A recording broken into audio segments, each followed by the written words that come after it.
Oh, it's on. Now it is. Oh. Good afternoon. I call this meeting of the Committee on Appropriations to order.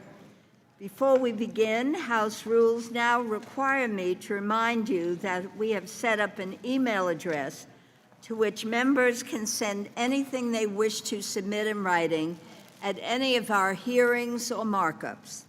That email address has been provided to your staff. Our first order of business today is consideration of the Energy and Water Development Appropriations Bill for fiscal year 2021. I will now recognize Ms. Capter to present the bill. Ms. Capter.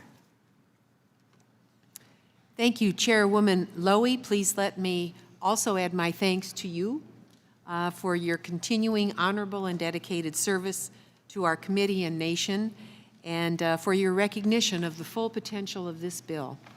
You will truly be missed. I am pleased to consider the Energy and Water Bill today. It is a good bill, a bill that captures the spirit of ingenuity and independence of the American people. We are actually able to provide the most important climate change bill Congress will pass this year. This bill provides the foundation of critical investments to combat climate change, to upgrade and strengthen our nation's energy and water infrastructure, and to responsibly fund our nation's nuclear deterrence. It rejects this administration's dangerous plan to restart nuclear explosive testing. In addition to regular appropriations, the bill queues up additional infrastructure investments to help our nation recover from the economic recession hastened by the coronavirus pandemic.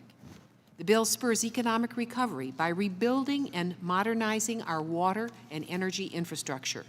The bill rejects the President's drastic and short-sighted proposed cuts. Instead, it invests in important programs that keep our nation at the forefront of global energy innovation. It enables the efficient shipment of goods. It provides water, irrigation, and electricity to millions of our fellow citizens, and these programs are their lifeblood and propel real economic growth. Let me briefly walk through the bill. The Army Corps of Engineers receives $7.6 billion, the second year of record funding to address a significant backlog and an increase of $1.7 billion above the budget request. We all must salute the professionals at the Corps who assisted in the response to coronavirus across our nation and are still doing so. The Bureau of Reclamation receives $1.64 billion, an increase of $508 million above the request. The Department of Energy receives $41 billion, an increase of $5.1 billion above the request. Within the Department of Energy, the bill contains historic funding levels for key energy innovation programs. And let me list three. Energy efficiency and renewable energy receives $2.85 billion, $2.1 billion above the request. ARPA-E, our advanced energy portfolio, receives $435 million, a record amount for a program the President proposed to eliminate, and it represents the future. And the Office of Science receives $7.05 billion, $1.2 billion above the request. Now, climate change demands a forthright national commitment. Our bill makes this commitment. Congress must do more to contain carbon dioxide emissions necessary to sustain life on Earth. The bill also provides an increase for the Home Weatherization Assistance Program. It helps ensure that low-income households have energy-efficient, more livable and sustainable futures in those communities. The National Nuclear Security Administration receives $18 billion, $1.3 billion above 2020, and within NNSA, the bill responsibly funds America's nuclear deterrent, and nuclear nonproliferation receives $2.24 billion, an increase of $209 million above the request. Finally, this bill prohibits funds to be used for a border wall. It does not allow the President to divert essential Army Corps funding from previously approved appropriations. Importantly, to ensure a job-rich, robust economy, the bill also includes additional investments in infrastructure, including $17 billion for the Army Corps to accelerate pending projects with a huge backlog. including $10 billion in construction and $5 billion in operation and maintenance. The bill includes $3 billion to accelerate work on authorized reclamation projects and $23.5 billion for the Department of Energy to modernize infrastructure and deploy technologies for our nation's clean energy future. It actually has been amazing to me to look at the maps in our country and around the world during this pandemic as people sheltered in place at the dramatic change and positive change in the environment itself. We simply have to do better. This bill makes desperately needed investments in water infrastructure. It invests in clean energy technologies, including work highlighted in the recent Congressional Solving the Climate Crisis report. And it promotes a credible nuclear deterrent while supporting a robust non-proliferation program. I'd like to thank all our subcommittee members for their direct engagement during the unusual process this year as we've worked remotely. I also want to thank our ranking member, Mr. Simpson, a giant in the Congress, and our full committee ranking member, Ms. Granger, for their full partnership. I would also like to thank our enduring staff for their hard work. Jamie Schimek, Farouk Afazo, Scott McKee, Marcel Caldwell, Mike Brain, and Mark Arnone on the majority side, and Angie Giancarlo on the minority side. Thank you all very much. I would now like to recognize the subcommittee ranking member, Mr. Simpson. Thank you, Chairwoman Loy. And before I start my comments on the bill, I'd like to take a moment to acknowledge that this is your final energy and water markup. It took a long time for the Appropriations Committee to have its first female chair, but you have set a wonderful example for our next chair, male or female. I've always found you to be honest and respectful in your interactions with me and my side of the aisle, even when we were disagreeing on policy issues. Thank you for your service to this committee and to the nation, and I wish you the great happiness in whatever you choose to do after your retirement from Congress. Thank you very much. I'd like to thank my Energy and Water Chairwoman, Ms. Capter, for her continued friendship and collegial approach to leading our subcommittee. I think she does a great job. It comes as no surprise that the majority bill that you're being presented today does not emphasize the same priorities a Republican bill would emphasize, but that's obviously the case when you're in the majority. It is clear, though, that the majority worked hard to address individual members' priorities from both sides of the aisle, and I thank the chair for that consideration. Of great importance to me, of course, is the Department of Energy's nuclear energy program. I appreciate the chairwoman's effort to address many of my priorities within that account. Overall funding for the program, however, is not reflective of the importance to the national and global energy future. In several places, the report expresses the majority's intent to address climate change, and you heard much of that during Chairwoman Capter's opening remarks. Yet those words seem a bit hollow when nuclear energy, a carbon-free baseload, I repeat, baseload source of power, suffers one of the largest cuts from enacted levels in the entire bill. I am hopeful that moving forward we can work together towards stronger funding for this program, including specific projects like the Versatile Test Reactor.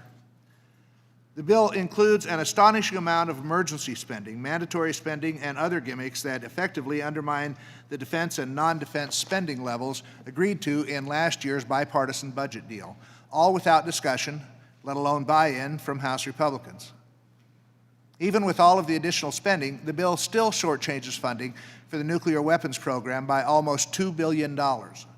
While I acknowledge the increase above last year, we must also acknowledge that the threats we face today are not the same threats we faced in the years immediately following the end of the Cold War. We must adequately fund the activities necessary to maintain a safe, reliable, and effective stockpile. Much of the funding requested by the administration was not to build nuclear weapons, but to build the infrastructure that is necessary. Many of the buildings and facilities being used today by the NNSA are 50 or 60 years old. They're places that you probably wouldn't want to go into or let alone work in, and those need to be replaced. That was much of the increase, the $3 billion requested increase from NNSA this year. But we have not met that. In fact, we are about only a third of what the increase was requested. The bill includes numerous policy riders and authorizing provisions, most of which we know will be unacceptable to the administration and will need to be addressed before a final bill can be enacted. Among those riders are 3 nuclear weapons-related provisions that, as drafted, could seriously disrupt our ability to maintain an effective nuclear deterrent. For example, Section 309 prohibits funds to work through the Nuclear Weapons Council to advise, assist, develop, or execute a budget for the National Nuclear Security Administration, or the NNSA.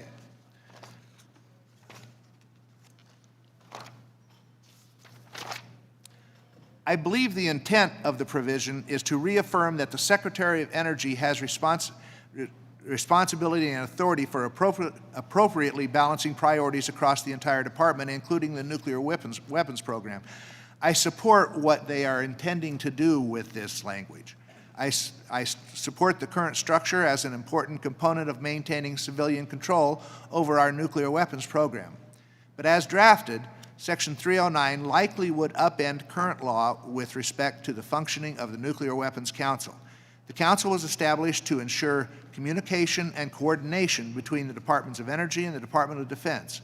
It is where discussions about military requirements, technological capabilities, and alignment of priorities and schedules take place.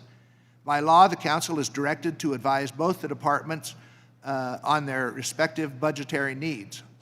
While I don't believe it was the majority's goal to do so, a plain reading of Section 309 would prevent much of this work from happening. I'm hopeful that as we move forward, we can, if we find it necessary to have language at all, that we can work together to address these unintended consequences. As I said before, I'm not opposed to the intent of what they're trying to do with this. In fact, I agree with it. The language causes me some concern. Finally, the bill provides no funding for Yucca Mountain, for the Yucca Mountain licensing application process. I would remind members that Yucca Mountain is still the law of the land. The bill puts money in for interim storage, not for construction, but to advance the cause of interim storage. What you're going to find is that communities that once were looking at being places for interim storage are now starting to reject that because we are not working on a permanent repository. And they're concerned that they would become the de facto permanent repository. I'd also like to know what exactly they mean by consent-based. Consent by who? Just the people in the local community? If that's the case, Yucca Mountain has consent. People in the local community around Yucca Mountain support it. So what exactly do you mean by consent-based? Who has to consent? Can a state step in and say, even though the locals like it, we don't? Those are all issues that have got to be worked out. And while I'm not opposed to interim storage, I think we need to continue to work on a permanent repository. Again, I'd like to thank Chairwoman Kaptur and the majority staff for their dedication and hard work on this bill. I look forward to working together as the bill moves through the legislative process to develop a final energy and water bill that reflects a balanced set of priorities. And I thank you, and I yield back. I would now like to recognize myself for opening remarks. I congratulate Chairwoman Kaptur, Ranking Member Simpson, for this bill before us. I also thank the subcommittee staff for their great work. The strong funding in this bill is critical to our nation's ability to recover from the coronavirus pandemic and ensuing economic crisis. It revitalizes America's energy and water infrastructure and fosters energy innovation while supporting a balanced and responsible approach to national security. This bill rejects the administration's short-sighted decision to cut critical Army Corps of Engineers funding. Instead, we invest in modernizing our aging infrastructure, maintaining our economically important rivers and waterways, and protect communities from flooding made worse by climate change. This bill advances new studies and construction efforts and provides the resources needed to continue projects across every state and territory. And to ensure that funds in the bill actually help the American people, it bars the use of funds for President Trump's wasteful border wall. The threats of climate change are real. This bill takes proactive steps to support renewable and sustainable energy resources. by providing $2.85 billion for energy efficiency and renewable energy activities. In addition, the bill rejects the administration's proposal to eliminate ARPA-E and instead invests in cutting-edge research that has the potential to radically improve economic prosperity, the health of our environment, and our national security. Finally, the bill's support for the Department of Energy nuclear responsibilities maintains the safety, security, and effectiveness of the nation's nuclear deterrent while addressing the challenges of nuclear proliferation and terrorism. Significantly, the bill also provides $27.5 million for interim storage of nuclear waste and would prohibit funding for an unnecessary restart of nuclear weapons testing. Overall, these measured investments and this prohibition strengthen our national security. The bill represents a serious commitment to ensure a clean energy future, reduce risk to our infrastructure, and secure our safety and prosperity.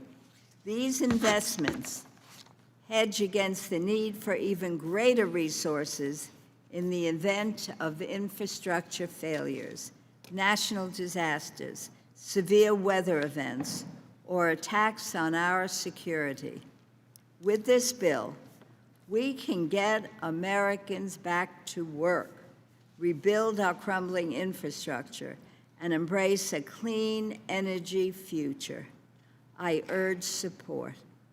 I would now like to recognize my friend, Ranking Member Granger, for her opening remarks. Ms. Granger.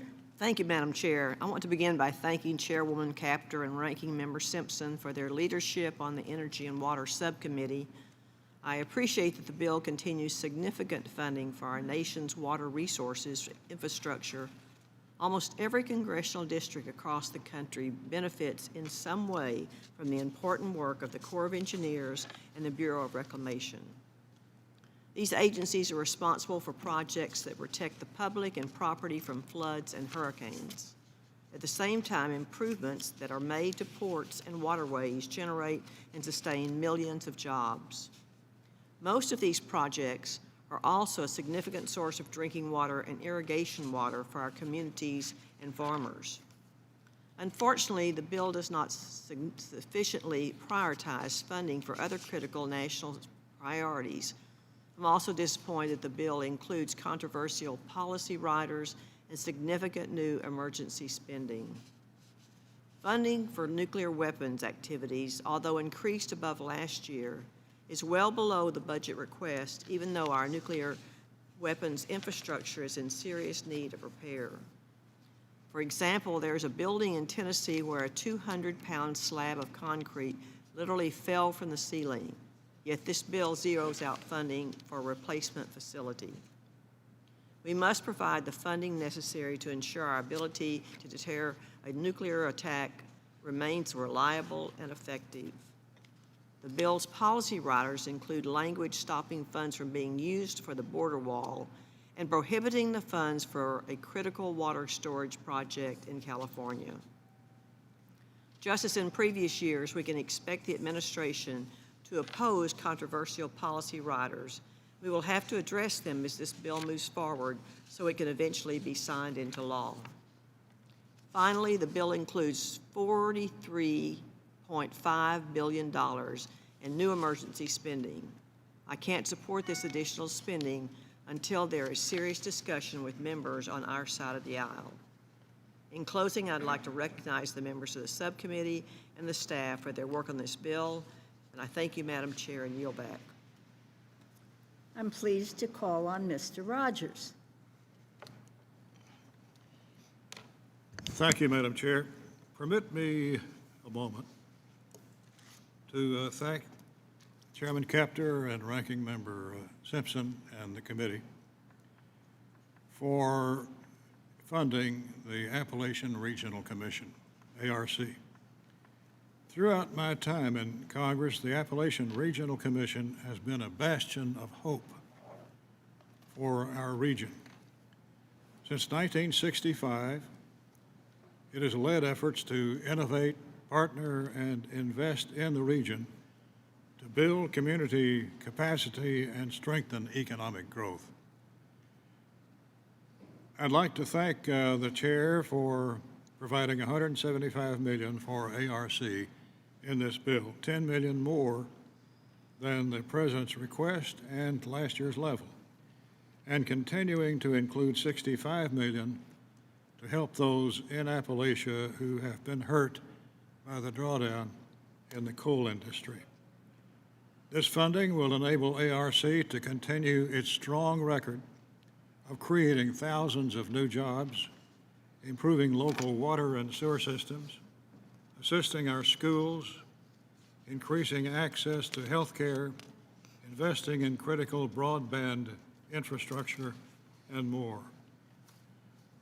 Though I was pleased to see how such strong funding for this critical program, the bill's overall funding level gives me great concern, especially when considering the additional $17 billion in emergency spending.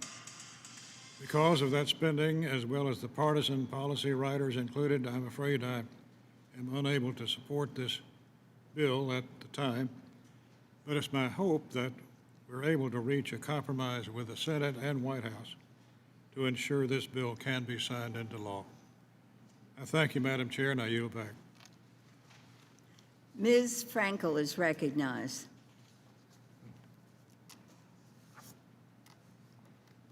Ms. Frankel? Yes, thank you, Madam Chair. And I want to thank Chairwoman Capter and Ranking Member Mike Simpson and my other colleagues on this subcommittee. It's an honor to serve with you on this committee. And of course, Chair Lowy, there's not enough superlatives to describe your leadership. I just thank you. I just want to make a few points concerning this funding that's so crucial to not only South Florida, but our country. First, again, we have funded the Everglades at a high level, $250 million, and added necessary report language to allow authorized projects to move forward. The Everglades, also known as the River of Grass, is not only a natural beauty and a national park, it serves as the main water source for 8 million South Floridians and visitors. It's also the home to 180 plants and animal species which are threatened or endangered. Together, the state of Florida, the federal government, the Army Corps of Engineers play a major role in making sure that the water is directed south as nature originally intended, protecting this unique, vibrant environment and our water for current and future generations. Second, I want to add my thanks to the increasing the renewable energy and efficiency programs to over $2.8 billion, which is essential for fighting climate change and reducing our carbon emissions as we strive to make our nation carbon neutral by 2050. Third, I want to talk a little bit about the beach, the waterways, and our harbors, which are economic engines and certainly a way of life in South Florida and throughout our nation. Beaches add more than $400 billion to the USA economy, $70 billion here in Florida. Recreation, boating, more than 170 billion, 690,000 jobs in the United States. Commercial ports in the USA, over $5.4 trillion added to our economy, 31 million jobs. So it is more, and it'll be more vital than ever when we get control of our COVID pandemic to have this funding. And let me just add that it is, once again, we encourage in this bill the United States Army Corps to use best science, not politics, when determining proper water levels for Lake Okeechobee to ensure proper water supply for water users in South Florida. Thank you again to the chair, and I look forward to working with you as we keep these priorities in the bill as we work with the Senate. And I yield back. Mr. Graves is recognized. Well, hello, Madam Chair and members of the committee. I deeply miss being with you today. But we'll see if this works. We've got limited bandwidth, but thanks for accommodating what we have. As y'all know, the Savannah, Georgia port hosts the third largest and the fastest growing container port in the nation. And there's $94 million that's included in this bill that'll be critical as they're completing the port's long planned expansion. So I just want to take a moment. I want to thank each of you. You've worked closely with me, you've worked closely with Mr. Bishop and our entire Georgia delegation over the years to address the Port of Savannah and so many other Georgia priorities during my time on this committee.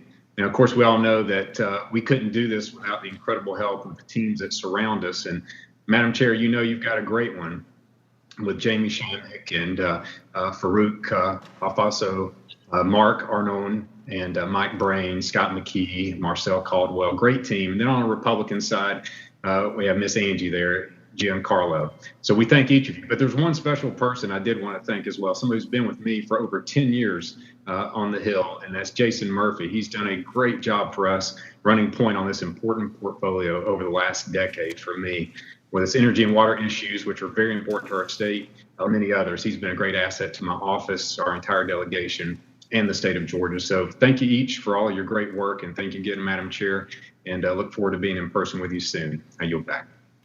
Thank you very much. Mr. Kilmer. Thank you, Madam Chair. And I want to start by thanking Chairwoman Kaptur and Ranking Member Simpson, and of course the incredibly hardworking staff for ensuring that this bill reflects the priorities of the folks I represent. The region I represent is already feeling the impacts of climate change. We have 4 tribal communities that are actively working to move to higher ground due to sea level rise, shellfish growers whose livelihoods are threatened by ocean acidification, and communities like Ocean Shores that are experiencing more frequent and damaging coastal hazards. These communities are counting on us to provide the dedicated federal resources to both mitigate those impacts and to put us on a path towards decarbonizing our energy sector and achieving our net zero emissions goals. I am proud that the investments in this bill do just that. First, I am grateful that the bill includes provisions that I champion to bolster the capacity of the Army Corps of Engineers to provide financial and technical assistance to state, local, and tribal communities that are working to invest in coastal resilience measures.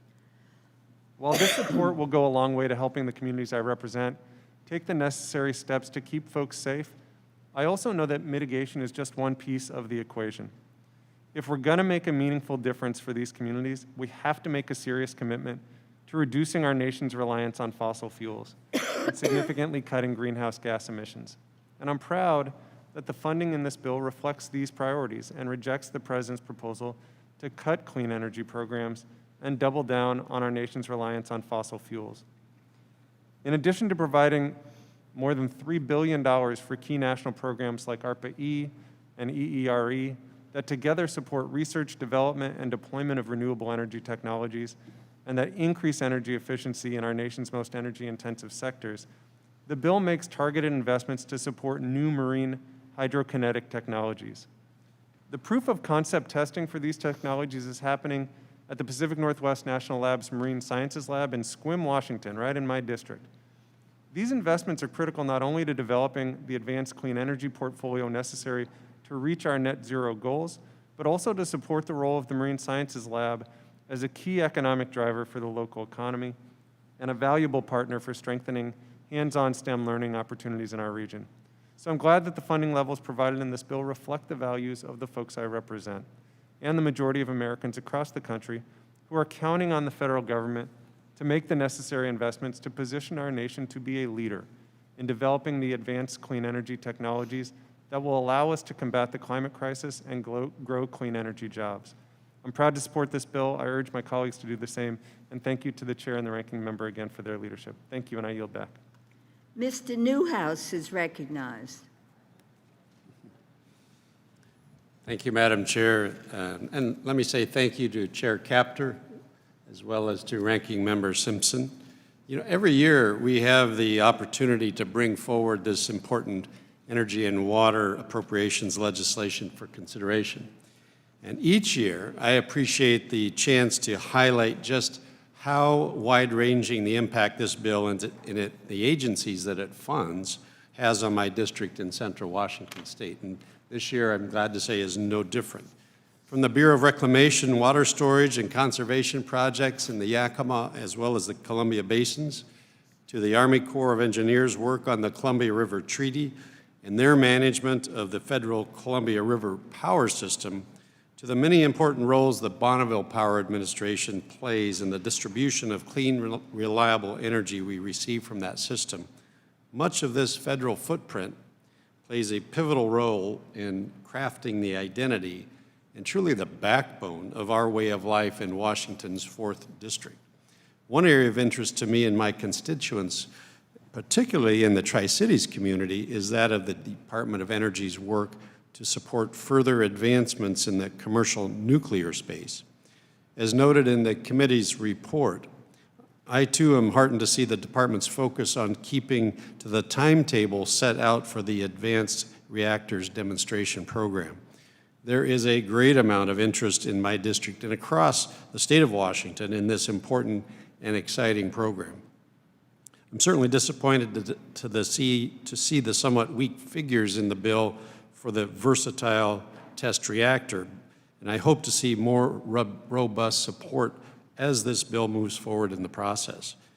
Under the leadership of Ranking Member Simpson and the groundbreaking work that is being conducted at the Idaho National Lab in the great state of Idaho, I am confident our nation can further lead on nuclear innovation, and I know that my community of the Tri-Cities, with our strong workforce and expertise in nuclear issues, is ready and willing to assist in that important work. I'm also grateful to my colleagues on the subcommittee, including Chair Kaptur and Ranking Member Simpson and their staffs, for the strong support this legislation includes for the cleanup at the Hanford nuclear site. Thank you for continuing to recognize how important this work is to our nation's environmental cleanup responsibilities. I would also like to commend the strong support this bill includes for the Office of Electricity. The increased support for overall energy storage research and development is crucial for the work of this office, particularly that of Pacific Northwest National Laboratory in my district. As a key pillar of this work, the department's grid storage launchpad, which is anchored at PNNL, will be crucial for developing technologies to address our climate and energy challenges. While the funding level in this bill for GSL does not quite get us to where we need to be in the upcoming fiscal year, I am grateful for the committee's work and hope to continue supporting a stronger level as the bill moves forward. Madam Chair, there are numerous other provisions in this bill I could continue to highlight or discuss, but for now, I'll just say thank you. Thank you to my colleagues for their hard work, and thank you to the staff for their hard work on this important bill. Thank you, and with that, I'll yield back. Mr. Pocan is recognized. Thank you, Madam Chairwoman, and thank you to Ranking Member Granger. Thank you to Chairwoman Kaptur and to Ranking Member Simpson for your work on this bill, and to the subcommittee staff for all the hard work on this. In particular, Chairwoman Kaptur, I'd like to thank you for including significant investments in scientific research and development in the Office of Science and ARPA-E. Researchers across the country, including in my home state, use these dollars for critical scientific innovations on energy efficiency and green energy. At UW-Madison, we are fortunate to house one of the country's bioenergy research centers, which is funded by this bill. These centers study using biomass for cleaner energy and producing non-toxic products. The Department of Energy is perhaps the most important agency to combating the climate crisis, so I'm pleased to see significant investments in solar, wind, and other renewable energy. I also want to thank you for the continued support for Moly-99 cooperative agreements. Moly-99 is an isotope used in medical imaging procedures every day, and this funding is essential to creating a secure domestic supply chain for this isotope. Finally, I'm grateful for the funding for the Army Corps lock and dam projects along the Mississippi River and in the Great Lakes region, which are critical for shipping agricultural products from Wisconsin and to stop the dangerous spread of Asian carp into the Great Lakes. I urge support of this bill, and I yield back.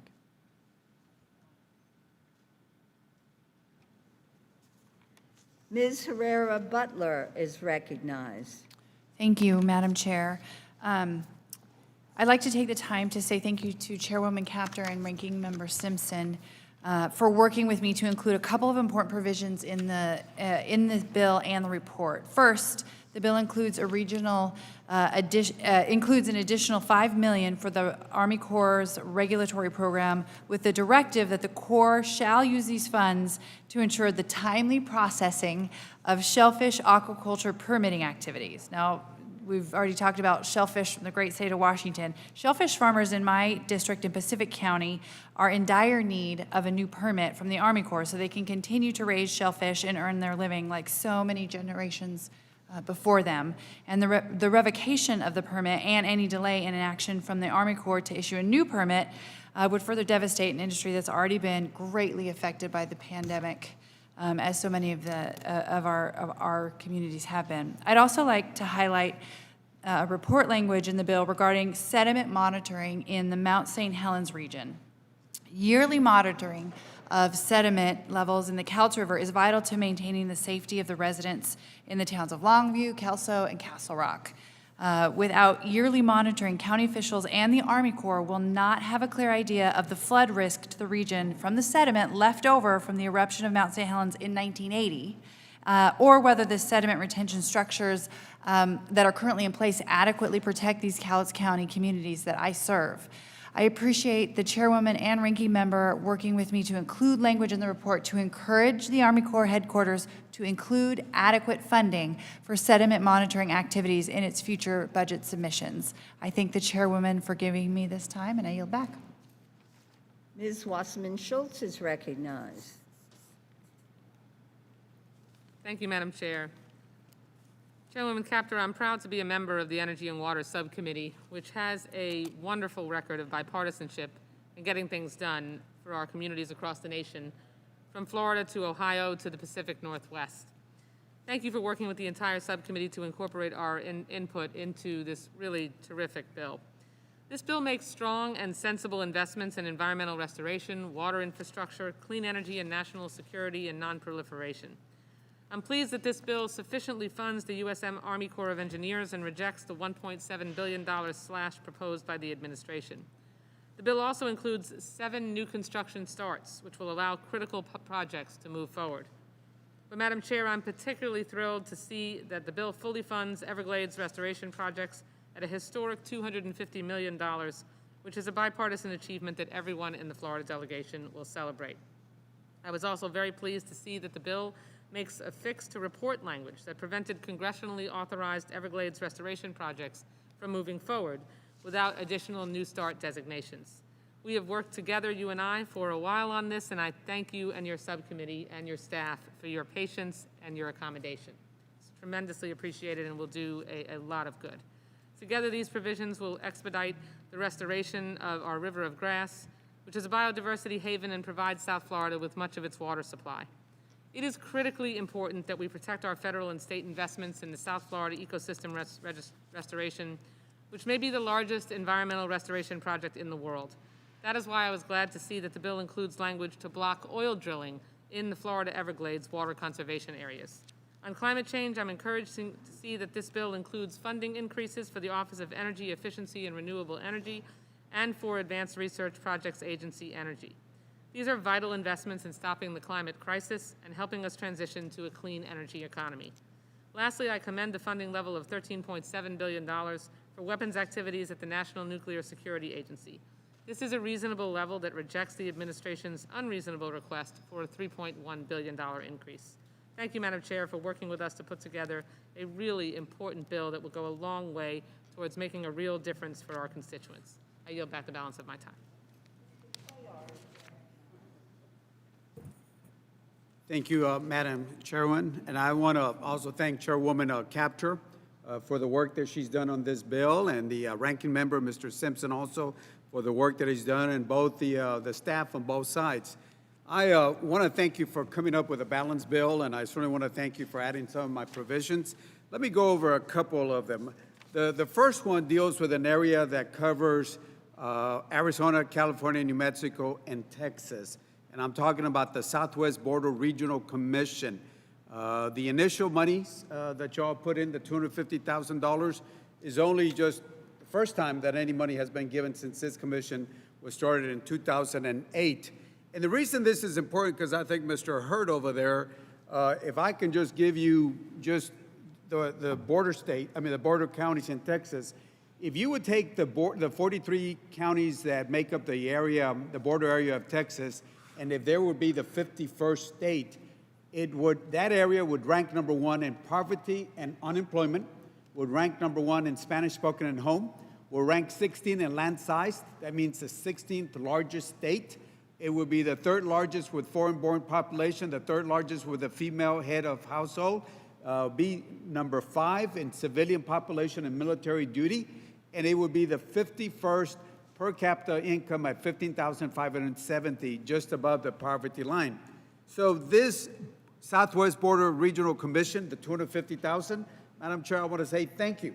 But as I hear other ones that get $150 million and all that, just wanted to make sure that y'all would get a perspective, because I know I was talking to Debbie about equality and how we get the money out to certain areas. So I just want to make sure that we all understand that this is an area that not only do we shouldn't be talking about the wall, but we ought to be investing in this social infrastructure. I also want to thank you for not including the no border wall funding, that provision that I requested. Thank you so much for that. I also want to talk about the area in my area, and Mr. Hurd over there, we represent the Eagle Ford. There's a lot of energy down there. But I think we need to understand that you can have energy and still work on protecting the environment. So I want to thank you for adding the millions of dollars for emission quantification, for natural gas infrastructure, the methane, hydrocarbon gas emission, flaring, the venting and shale formations, and your good work, very good work, Chairwoman Capter, on the $32 billion from combating climate change. Some of that is my provision, but your leadership on this is so well taken. So I want to thank you so much for the provisions that you added, but in particular, the first step on the Southwest Border Regional Commission. Members, to close up, if just Texas was the border counties were 51st, we would be last on almost every single category. So I want to say thank you for taking this first step. Thank you, and I yield back the balance of my time. And I'm pleased to yield to Mr. Tim Ryan for his remarks. Thank you, Madam Chair. I also want to support this Energy and Water Appropriations Bill, and I want to thank my fellow Ohioan, Marcia Capter. Thank you, Madam Chair, and Ranking Member Simpson. Thank you for always being a great partner on these bills to work with. I was particularly pleased to see the committee included $5 million for the Advanced Technology Vehicles Manufacturing Loan Program, a program that President Trump has now repeatedly tried to eliminate. The ATVM loan program helps companies retool facilities to build advanced electric vehicles. This is particularly important in my congressional district, which is now home to a brand new state-of-the-art electric vehicle manufacturing facility, Lordstown Motors. The ATVM loan program has been critical to getting these types of plants up and running and bringing new, good, high-paying jobs to communities such as mine in Northeast Ohio. And I'm proud to see our committee committing resources to invest in building America's dominance in electric vehicles. When you look at what communities like ours in the industrial Midwest and in the South, who have lost lots of manufacturing, lots of jobs over the last 20 or 30 or 40 years, this bill is really critical to get these communities up off their feet. So I want to say thank you. The funding around advanced manufacturing is key. Advanced Research Projects Agency, the ARPA-E, is critical for us. I mentioned the Vehicle Manufacturing Loan Program, battery manufacturing research, vehicle technologies, electric drive research, including electric electrification technologies, this bill, Madam Chair, is essential to throw gasoline on a lot of the little fires that are burning around the country, to help give these companies and these communities an opportunity really to do the kind of public-private partnerships that it's going to take to get this country dominating in the technologies like electric vehicles. Pre-COVID, the Chinese had 50 to 60% of the electric vehicle market. If we don't have a substantial and robust investment into things like this, we're not going to be able to compete. And that leads to batteries and charging stations where these can be good, high-wage, high-paying, in many instances, union jobs where you can actually have a middle-class family. So I don't want to take up too much time, but other than to just say thank you for your leadership, and to you, Ms. Capter, not many people in this Congress recognize the delicate balance between these public-private partnerships and the importance of the government not to run these type of companies or programs, but to be a catalyst and really stimulate the kind of growth that we need. So I want to thank you for your leadership, and Mr. Simpson for your leadership on these critical issues. Thank you, and I yield back. Seeing no other member wishing to make opening remarks, I'd like to recognize Ms. Capter to offer a manager's amendment. Madam Chairwoman, I have an amendment at the desk. The clerk will read the amendment. I ask that the clerk dispense with the reading. Without objection, the reading is dispensed with. Ms. Capter is recognized. Our colleagues submitted over 5,300 requests to the subcommittee for inclusion in the bill and report, and we were able to satisfy in full or in part 97% of those requests. Over the past few days, I've worked with Ranking Member Simpson to agree on non-controversial changes to the bill and report to further the interests of members of this committee on a bipartisan basis. I urge the adoption of the amendment and yield back. Ranking Member Simpson is recognized. Thank you, Madam Chairwoman. I support the amendment and urge its adoption. Yield back. Are there any other members who wish to be heard on the amendment? Dr. Harris seeks recognition. Dr. Harris. Thank you very much. I wanted to just thank the manager for including language that would help prioritize dredging projects that provide supplementary benefits to tributaries and waterways in close proximity to ongoing island replenishment projects. These are very important in the Chesapeake Bay, where it's win-win. We have a beneficial use for the dredge materials, and we create very important, ecologically important islands in the bay. So I want to thank the manager, and I yield back.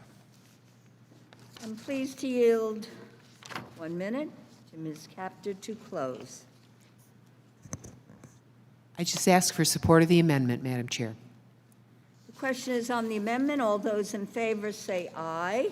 Aye. Those opposed say no. In the opinion of the chair, the ayes clearly have it, and the amendment is adopted. Are there any further amendments? Madam Chairman? You just said somebody. Over here. Oh, Madam Chairman? For what purpose does the member from California rise? Thank you, Madam Chairman, for recognizing me. I have an amendment at the desk. The clerk will read the amendment. I ask unanimous consent that the amendment be considered as read. Without objection, the reading of the amendment is dispensed with. Thank you, Madam Chairman. First, I'd like to... Is this Amendment 1 or 2, This sir? is Amendment 1. Amendment 1. Amendment Without 1. objection, the reading of the amendment is dispensed with. Thank you. The member from California is recognized for 5 minutes on the amendment. Thank you, Madam Chairman. First, I'd like to thank you for your service, and certainly it's been a pleasure working with you over the years, and we'll miss you, and I certainly wish you good fortune in the future. And with that, I appreciate the opportunity to offer this amendment, which would release funding for an important water storage project in California. It would strike harmful riders prohibiting any funds being used for this project. Over the last 2 years, the Shasta Dam and Reservoir Enlargement Project has been recognized for funding by the Secretary of Interior. And for the second year in a row, this project has been singled out for exclusion in the Energy and Water Bill. Raising Shasta Dam is the most cost-effective way to increase water supply in the near term, and this project will provide increased flexibility throughout the State Water Project and the Central Valley Project. When Congress passed the WIN Act in 2016, it was a bipartisan commitment to invest in the West's future water resources needs. We recognize that members across the aisle supported a variety of water supply technologies, and foundational to the WIN Act is a commitment to an all-of-the-above water policy. Until recently, Congress removed politics from these decisions and approved project recommendations wholesale. It's our responsibility to look to the future, provide the federal resources necessary to protect our nation's water supply security. After years of strong precipitation, California is experiencing a dry year. We know in California when that threat of a long-term drought is always just right around the corner. We cannot waste opportunities to plan for tomorrow and must continue investing in high-yield, cost-effective storage projects like Shasta. I urge my colleagues to support my amendment and help deliver an all-of-the-above solution for the drought-prone West. And I yield back the balance of my time. I'm pleased to yield to Ms. Capter. Thank you, Mr. Calvert, for your amendment, and you know the respect I have for you, but I would have to oppose your amendment at this time, urging all members to oppose it as well. This amendment would list a controversial California water project in the underlying bill, thereby making the project eligible to receive federal appropriations under the WIN Act. Additionally, the amendment would strike Section 209 from the Bureau of Reclamation title of the bill, a provision included in the bill to ensure that provided in our bill cannot be used for this controversial project. For multiple reasons, I oppose the gentleman's amendment that would attempt to fund this project in our bill. First and foremost, this project is unlawful under state law. California courts have twice ruled against this project. Furthermore, the project does not have a federal partner, which is required to move forward. Additionally, the gentleman's amendment would strike Section 209 from our bill. This provision, importantly, seeks to ensure that the administration does not circumvent congressional direction and attempt to fund this project with other funding provided by our bill. In my view, there is simply no reason to allow our limited funds to be used to further a project that ultimately can never be built. For these reasons, I oppose the amendment and urge my colleagues to oppose it as well. I yield back. Mr. Simpson is recognized. Thank you, Madam Chair. I strongly support the Calvert Amendment, and which would undo the underlying bill's unfair, I repeat, unfair targeting of an important water project in his state. When it comes to Western water, the Energy and Water Subcommittee has typically taken an all-of-the-above approach to improving water supply and reliability. When it comes to water supply, it is inappropriate to throw away opportunities to enhance water security in the drought-prone West. That is why last year I was disappointed to see a project of great importance to my California colleagues left out of the Energy and Water Bill. The Shasta Dam and Reservoir Enlargement Project will provide significant benefits to the entire California system. Unfortunately, this year the majority has doubled down on the partisanship by not only leaving the Shasta project off the list of recommended WIN Act projects, but also including language prohibiting any funds from being used for this project. I cannot think of another time when the committee has targeted a specific project this way. It sets a horrible precedent to prohibit funds for a specific project simply because someone doesn't like it. I didn't do that when I was chairman of the Energy and Water Subcommittee, and we shouldn't be doing it now. I encourage my colleagues to maintain this subcommittee's tradition of keeping politics out of funding decisions for critical water supply projects and to support this amendment. And I yield back.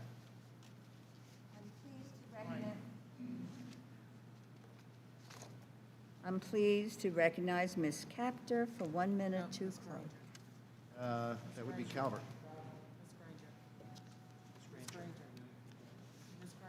Ms. Granger. Thank you. Oh, I apologize. I knew we were good friends. I knew you wouldn't forget me. That's all right, I'm fine. I thank you, Madam Chair. Thank you. Thank you, and I strongly support Mr. Calvert's amendment. This amendment ensures that all WIN Act projects recommended by the experts at the Department of the Interior are included in the bill. It also allows all authorized projects to be eligible to compete for additional funding. The Shasta Dam and Reservoir Enlargement Project was recommended for funding by the administration last year and again this year. Unfortunately, my colleagues on the other side of the aisle have chosen to unfairly target the Shasta project by prohibiting funds for it. Water supply projects are critical to the West, where droughts are all too frequent. This amendment will allow the recommended project to advance. I urge adoption of the amendment. If there is no further debate, the member from California is recognized and the amendment for 1 minute to close. Thank you, Madam Chairman. I might point out to Chairman, that all water projects in California are controversial and have been for some time.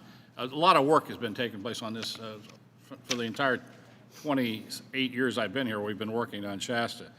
I want to encourage my colleagues to avoid picking political favorites. We have an opportunity to plan for the future, avoid the worst impacts of the next drought.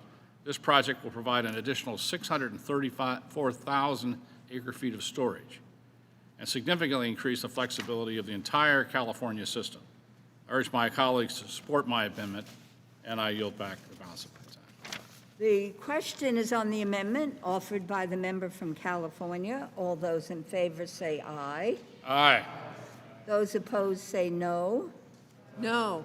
In the opinion of the chair, the noes have it, and the amendment is not adopted.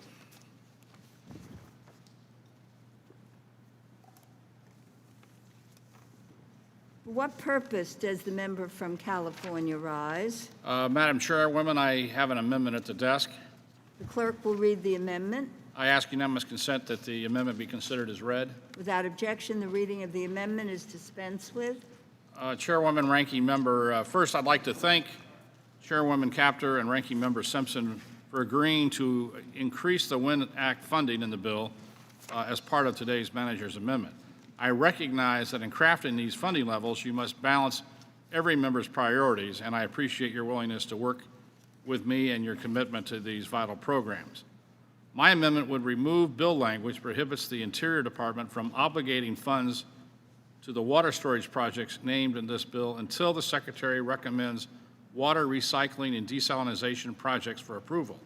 I'm concerned that this language unnecessarily restricts these projects moving forward and would put water recycling and desalination ahead of water storage.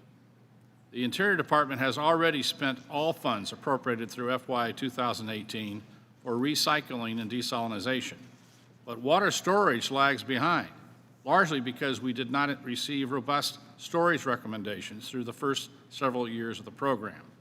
As the water storage program matures, more projects are included in the program, and many projects move from study phases towards construction. This funding needs to increase. That is what the FY 2021 WIN list demonstrates. Storage organically fell behind and is now ready to catch up with the other two programs. The language in the underlying bill would inadvertently push recycling and desalination ahead of water storage. As you've all heard, the WIN Act enacted a all-of-the-above water policy, and it's important that Congress strive to maintain parity between three WIN Act programs. Approving Interior's WIN recommendations today without restriction will reaffirm that commitment. I urge my colleagues to support my amendment and yield the remainder of my time. Ms. Kaptur is recognized. Thank you, Madam Chair. I rise in opposition to this amendment. The provision that the gentleman seeks to strike from the bill is a common sense provision. Now, this may shock some of my colleagues, but it appears this administration is playing politics with funding that has previously been appropriated by this committee which should be allocated to worthwhile water projects. We agree with allocating to worthwhile water projects. Last month, the Department of Interior provided recommendations to Congress that would seek to fund only one of 3 categories of water projects. They only want to fund water storage.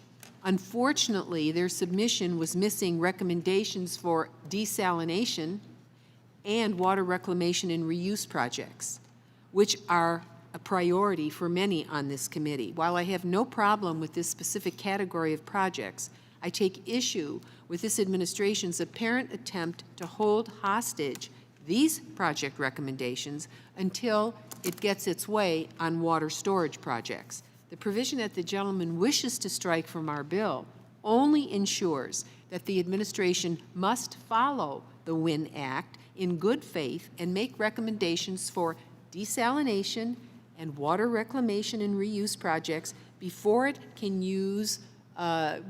move money out of there for storage projects. So they're playing the piano on only one key right now. We want to know what they're going to do on the other 2 keys.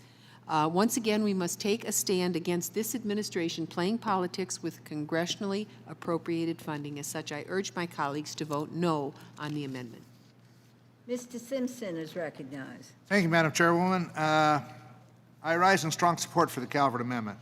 The WIN Act establishes a process by which the Department of Interior recommends projects under 3 programs for funding, and the Appropriations Bill must name those projects before funds can be allocated.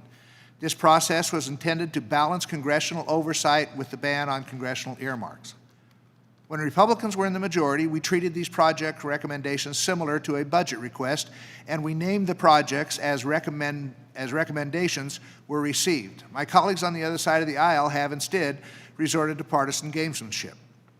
The language in the bill names 9 of 10 recently recommended water projects, storage projects, but does not allow the funds to be used until other unrelated projects are recommended. Their argument seems to be that the restriction is necessary to bring parity to these 3 programs, but that is a false argument for 2 reasons. First, these projects must be named to bring water storage up to the same level as the other 2. Currently, we have allocated a smaller portion of the water storage funding than funding for the other 2 programs. So naming these projects doesn't move water storage ahead, it's playing catch-up. Second, the House Democrats are the ones breaking the connection between the programs by picking and choosing which recommended projects they are willing to name. The previous amendment on Shasta Dam makes that quite clear. For these reasons, I strongly support the Calvert Amendment to allow the recommended water storage projects to proceed without delay, and I urge my colleagues to support this amendment as well. I yield Ms. back. Granger is recommended. Thank you, Madam Chair. I strongly support Mr. Calvert's amendment. This amendment ensures that critical water storage projects are able to proceed.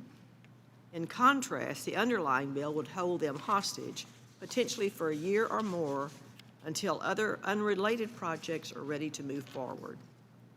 The water storage projects recommended by the Department of the Interior will help provide access to stable water supplies for many communities, farmers, and ranchers in multiple western states. We should allow these infrastructure improvements to proceed without delay. I urge adoption of the amendment. If there is no further debate, the member from California is recognized on the amendment for 1 minute to close. Thank you, Madam Chairman. In closing, I believe the language included in the Energy and Water Bill unnecessarily restricts funding for important water projects throughout the West. There is a bipartisan support for Congress for storage, recycling, and desalinization, and advanced water security for the West, and we must make sure that all these programs move forward together. Believe it or not, there's some folks that are opposed to storage, and I certainly hope that's not the members of this committee. Approving the FY21 WIN Act recommendations without restriction keeps us on the right path. I would urge support for my amendment, and I yield back. Mr. Newhouse, you are Madam Chair, ready to speak. I would like to be recognized to strike the last word. You want to vote on this We're amendment not first? quite ready yet. Thank you. The question is on the amendment offered by the member from California. All those in favor say aye. Aye. Those opposed say no. No. In the opinion of the chair, the noes have it, and the amendment is not adopted. Mr. Newhouse, you are now recognized. Thank you very much, Madam Chair. I appreciate that. Chair Lowy, 1 year ago I stood before this committee when we used to stand before the committee, and I implored my colleagues to take seriously, despite whatever difficulty they may be on a political level, the important issue of securing a national strategy for a permanent repository for high-level defense nuclear waste and commercial spent nuclear fuel. Today, we are no closer to developing such a strategy, and the question today that comes to frame this issue in my mind is, where is the leadership? I've already voiced my profound disappointment in the administration's decision to not include funding for Yucca Mountain in their budget request. I went to the White House after they made this, my opinion, ill-advised decision to forego funding in the upcoming fiscal year and told them this issue was too important to play politics with. They said their focus was going to pivot to a strategy of interim storage. But as this committee report before us notes, where is the administration's plan on interim storage? Where is the strategy? Again, where is the leadership? This matter isn't just in the hands of the White House, though, and the Department of Energy, Madam Chair. It is in our hands as well. The bill before us today fails to do its job. We, then, are failing to do our jobs. Taxpayers are assessed over $800 million annually. That's $2.2 million per day because of the federal government's failure to meet its obligation to dispose of used fuel across this country. This committee is not doing its job, and this committee is not leading, but we should and we must, Madam Chair. The fact of the matter is that Yucca Mountain is the law of the land. There is no skirting that fact. The federal government spent decades and billions of taxpayer dollars studying the right place for the repository. It has been the subject of one of the most thorough and extensive reviews of a major government project that has ever been conducted in history. And the conclusion was Yucca Mountain. So for the U.S. Congress to continue sweeping this under the rug, literally, ignoring the problem, skirting the issue, it's a fundamental failure of this body.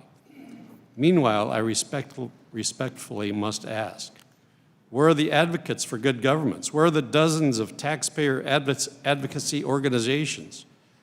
Where are the nuclear industry associations? Every one of these organizations should be knocking on the door of each and every single member of this committee demanding that we do our jobs. Unfortunately, they are not. Again, where is the leadership? Madam Chair, there is one person I can point to for his steadfast leadership, and I'm sad to say I'm disappointed that the People's House will be losing his voice at the end of this Congress upon his retirement. Representative John Shimkus has been an unwavering advocate on the Energy and Commerce Committee and in the U.S. House of Representatives for solving this problem once and for all. Communities and taxpayers across this nation should thank him for his efforts. And the best way to do so would be to hold everyone in Congress accountable and demand that we get this job done. There are those on both sides of the aisle who know the difference between right and wrong on this issue. Many of you in this room on the other side of the aisle, in fact, supported Mr. Shimkus's legislation on the House floor last Congress to address this matter. I continue to implore you to stay consistent. So in the meantime, I would extend a genuine invitation to my colleagues, all of my colleagues, on both sides of the aisle to join me in this important conversation. My door is open, and I hope we can move forward toward progress on this matter. It's just, Madam Chair, it's just too important for us not to. And with that, Madam Chair, I'll yield back. And Ms. Capter is recognized. I thank the chair, and I thank the gentleman for bringing up this crucial subject matter. And I agree that our communities are counting on us to do something on nuclear waste. I think this committee has actually moved the ball. I'm very proud of our work.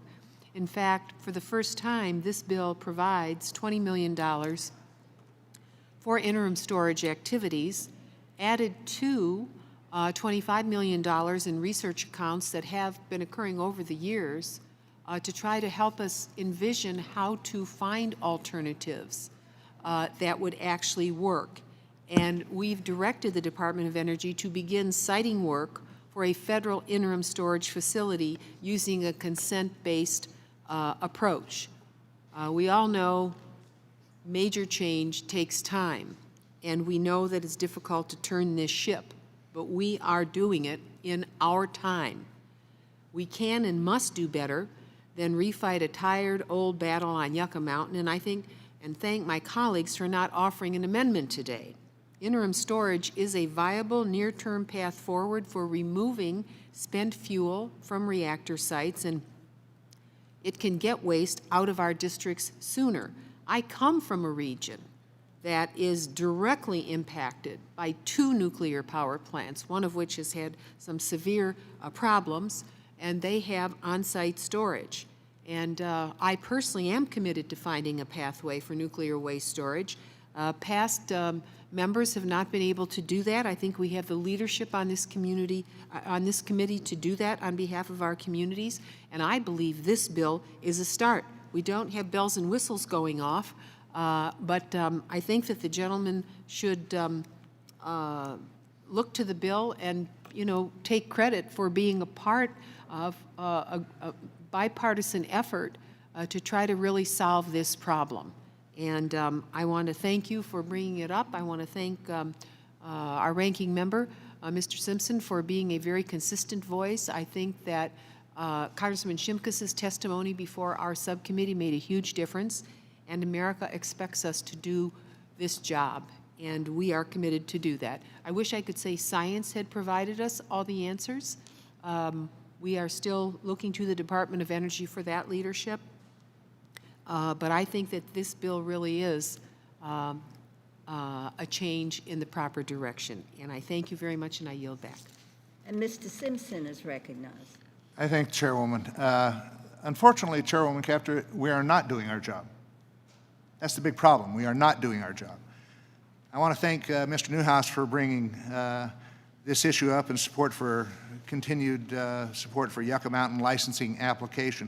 Since the National Academy of Science, this wouldn't be an energy and water markup if I didn't say something about Yucca Mountain, but since the National Academy of Science issued its first report on nuclear waste disposal options in 1957, the international scientific community has consistently concluded that permanent disposal in a deep underground repository is the best approach to dispose of nuclear waste.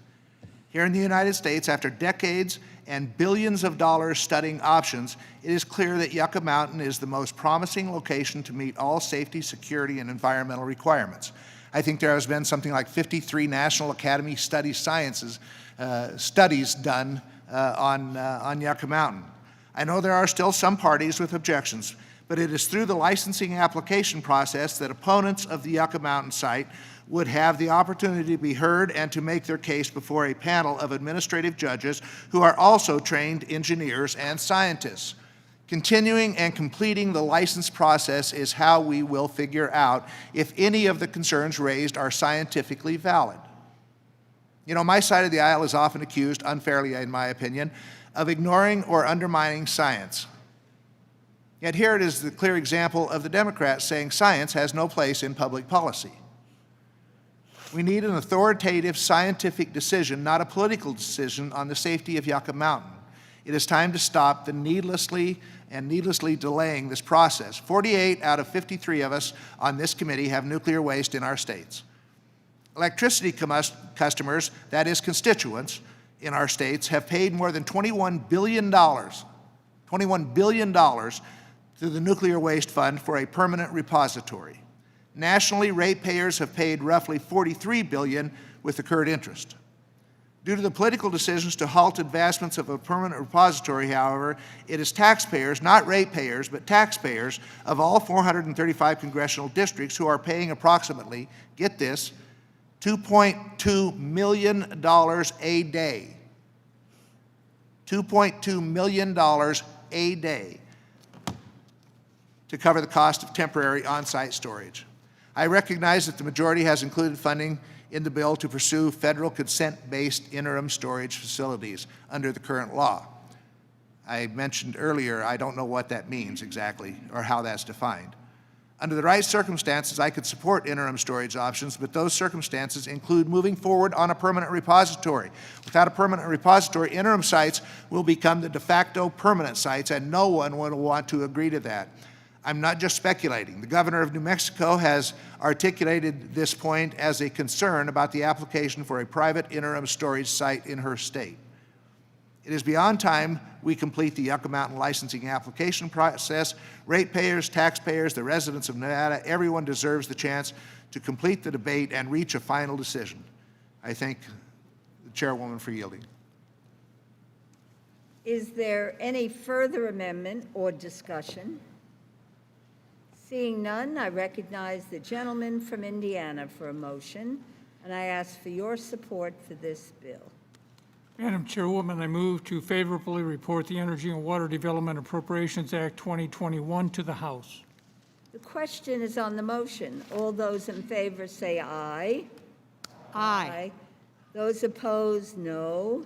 No. In the opinion of the chair, the ayes have it. Madam Chair, I ask for a roll call vote. A recorded vote has been requested.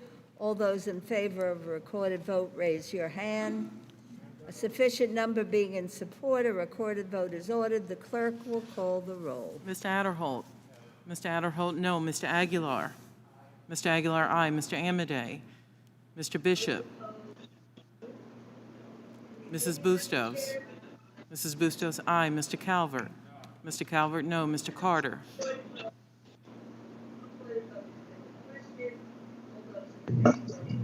No. Mr. Carter, no. Mr. Cartwright. Mr. Cartwright, aye. Mr. Case. Mr. Case, aye. Ms. Clark. Ms. Clark, aye. Mr. Cole. Mr. Cole, no. Mr. Christ. Mr. Christ, aye. Mr. Cuellar.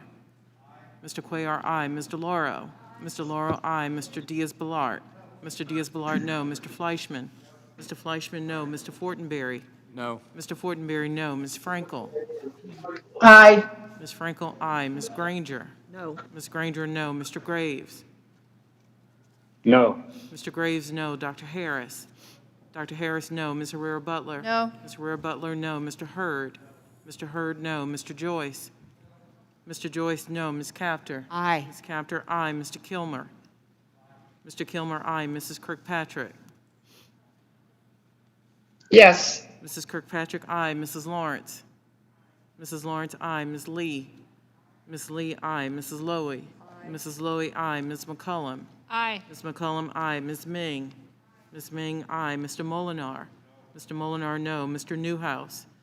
Mr. Newhouse, no. Mr. Palazzo. Mr. Palazzo, no. Ms. Pingree. Ms. Pingree, aye. Mr. Pocan. Mr. Pocan, aye. Mr. Price. Mr. Price, aye. Mr. Quigley. Mr. Quigley, aye. Mrs. Roby. Mr. Rogers. Mr. Rogers, no. Ms. Robo-Allard. Ms. Robo-Allard, aye. Mr. Rufusberger. Mr. Rufusberger, aye. Mr. Rutherford. Mr. Rutherford, no. Mr. Ryan. Mr. Ryan, aye. Mr. Serrano. Aye. Mr. Serrano, aye. Mr. Simpson. Mr. Simpson, no. Mr. Stewart. Mr. Stewart, no. Mrs. Torres. Mrs. Torres, aye. Mr. Visklosky. Aye. Mr. Visklosky, aye. Ms. Wassman Schultz. Ms. Wassman Schultz, aye. Mrs. Watson Coleman. Aye. Mrs. Watson Coleman, aye. Mr. Womack. Mr. Womack, no.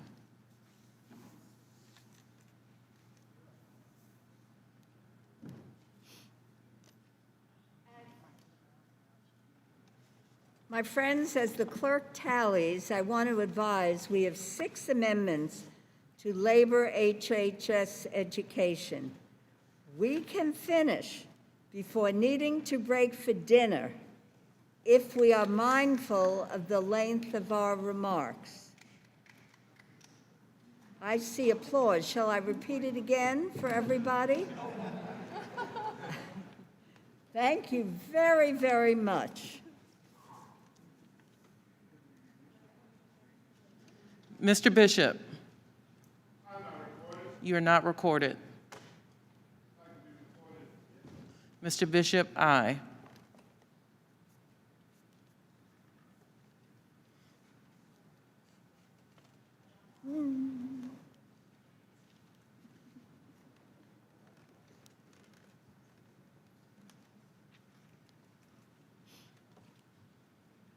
Bipartisan, he agrees.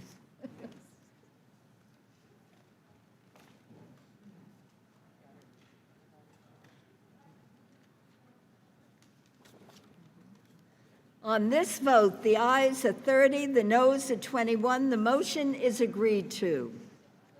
I ask unanimous consent that the staff be permitted to make technical and conforming changes to the bill and report just approved. Seeing no objection, so ordered. Madam Chair, I asked for 3 days for the minority to file views. Fine.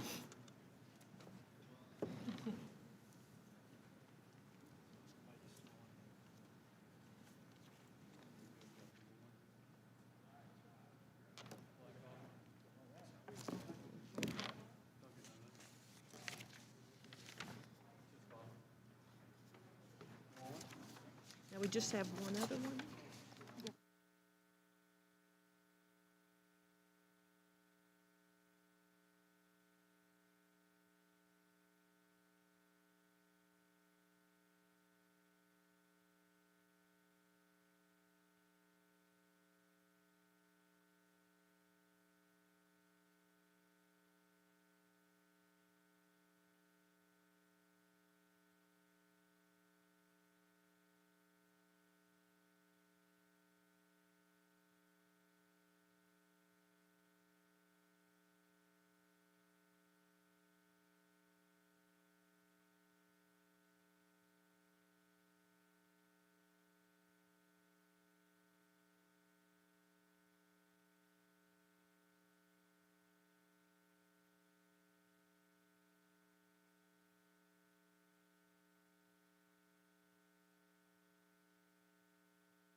We were just gossiping in there. I didn't know you were ready.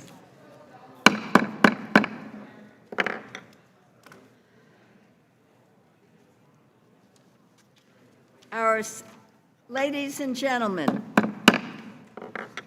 our second order of business today is consideration of the Labor, Health, Human Services, and Education Appropriations Bill for fiscal year 2021.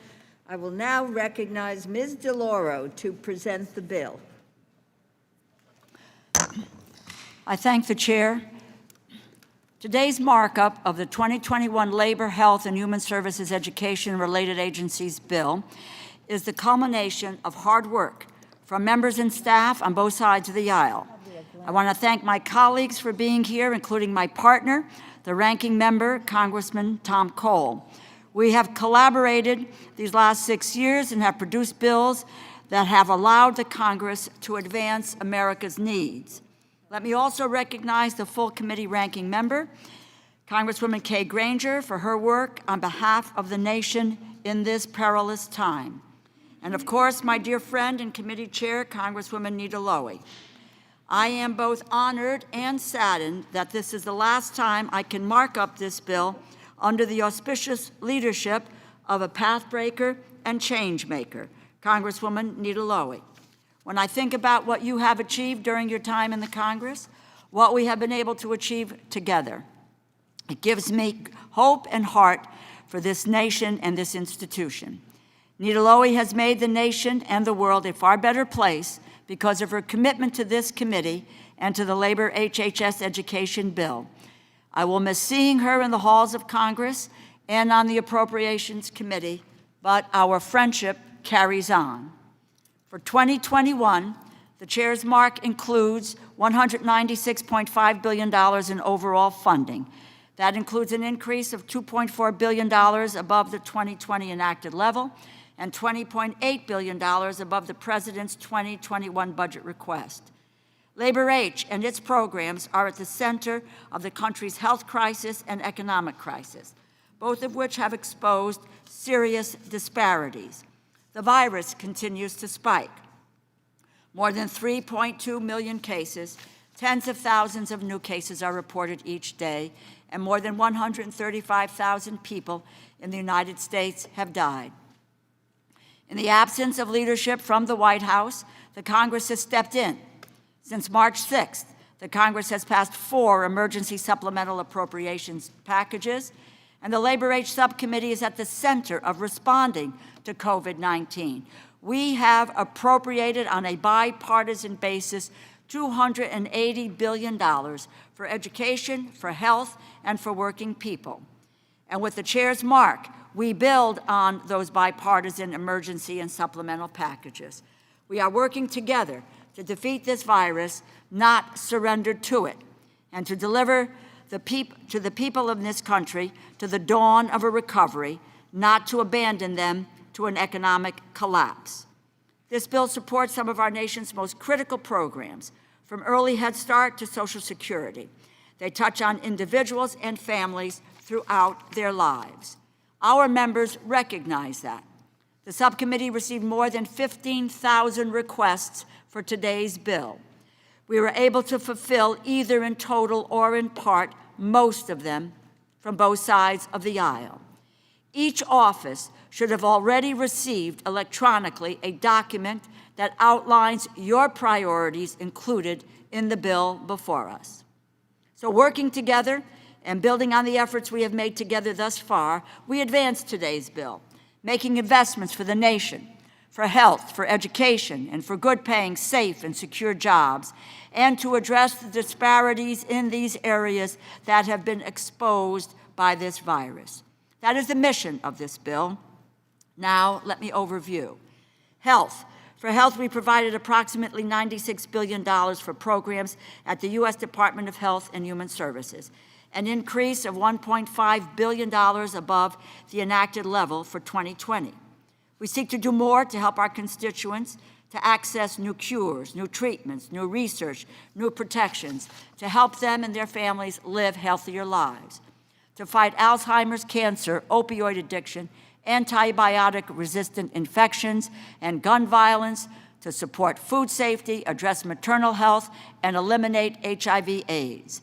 Our nation faces health disparities, and we seek to address them. For early childhood programs in today's bill, we include an increase of $150 million for Head Start, an increase of $100 million for child care, and an increase of $25 million for preschool development grants. The first few years are essential to long-term outcomes for kids, but for our children to thrive, we have to support them at this vulnerable time of crucial development, especially when the twin health and economic crises we are facing have either disrupted their lives or have possibly exposed them to hardship, to poverty, to hunger, or to trauma. On the topic of caring for vulnerable children, I want to mention the UAC program, the Unaccompanied Children's Program, as it falls under this bill and within our jurisdiction. This bill includes 10 general provisions related to the Unaccompanied Children Program to ensure that it operates as a human services program and not as an immigration enforcement program. And so this bill designates funding for legal services and post-placement services. And the bill includes the provisions that we enacted last year, plus additional conditions related to the Department's Memorandum of Agreement and the Department of Homeland Security. Language prohibiting all funding for influx facilities and related to prohibiting the sharing of notes from children's counseling sessions with the Department of Homeland Security or the Department of Justice. We cannot neglect our public health infrastructure, which has collapsed and failed. That is why we provide $24.4 billion in emergency supplemental appropriations to respond to the COVID-19 pandemic. To the Centers for Disease Control and Prevention, the National Institutes of Health, and the Biomedical Advanced Research and Development Authority. These monies support state and local public health departments, public health and global public activities, as well as further accelerate the production of vaccines will be end this and allow the country to economic this also funding the public emergency fund that would allow the Secretary of HHS to down from dollars immediately and after a supplemental. And in this funding, going to be oversight and accountability, so and public officials are in charge in policy and education, which is its own emergency if we do not act swiftly, fully, and intelligently. We are witnessing the decision on opening schools. Open, need a space for our children with trauma-informed practices and resources to make up for the learning time, especially to vulnerable slipping cracks. We want teachers to be face-to-face as safely as possible. In some states, it is out of control. We cannot simply open school statements of the Secretary of Education. This has no plan and is unwilling to answer the question of whether to follow the guidelines. The CDC Center for Disease Control released very guidelines on these issues. Between Syria and reopening in 5 days is the highest risk scenario.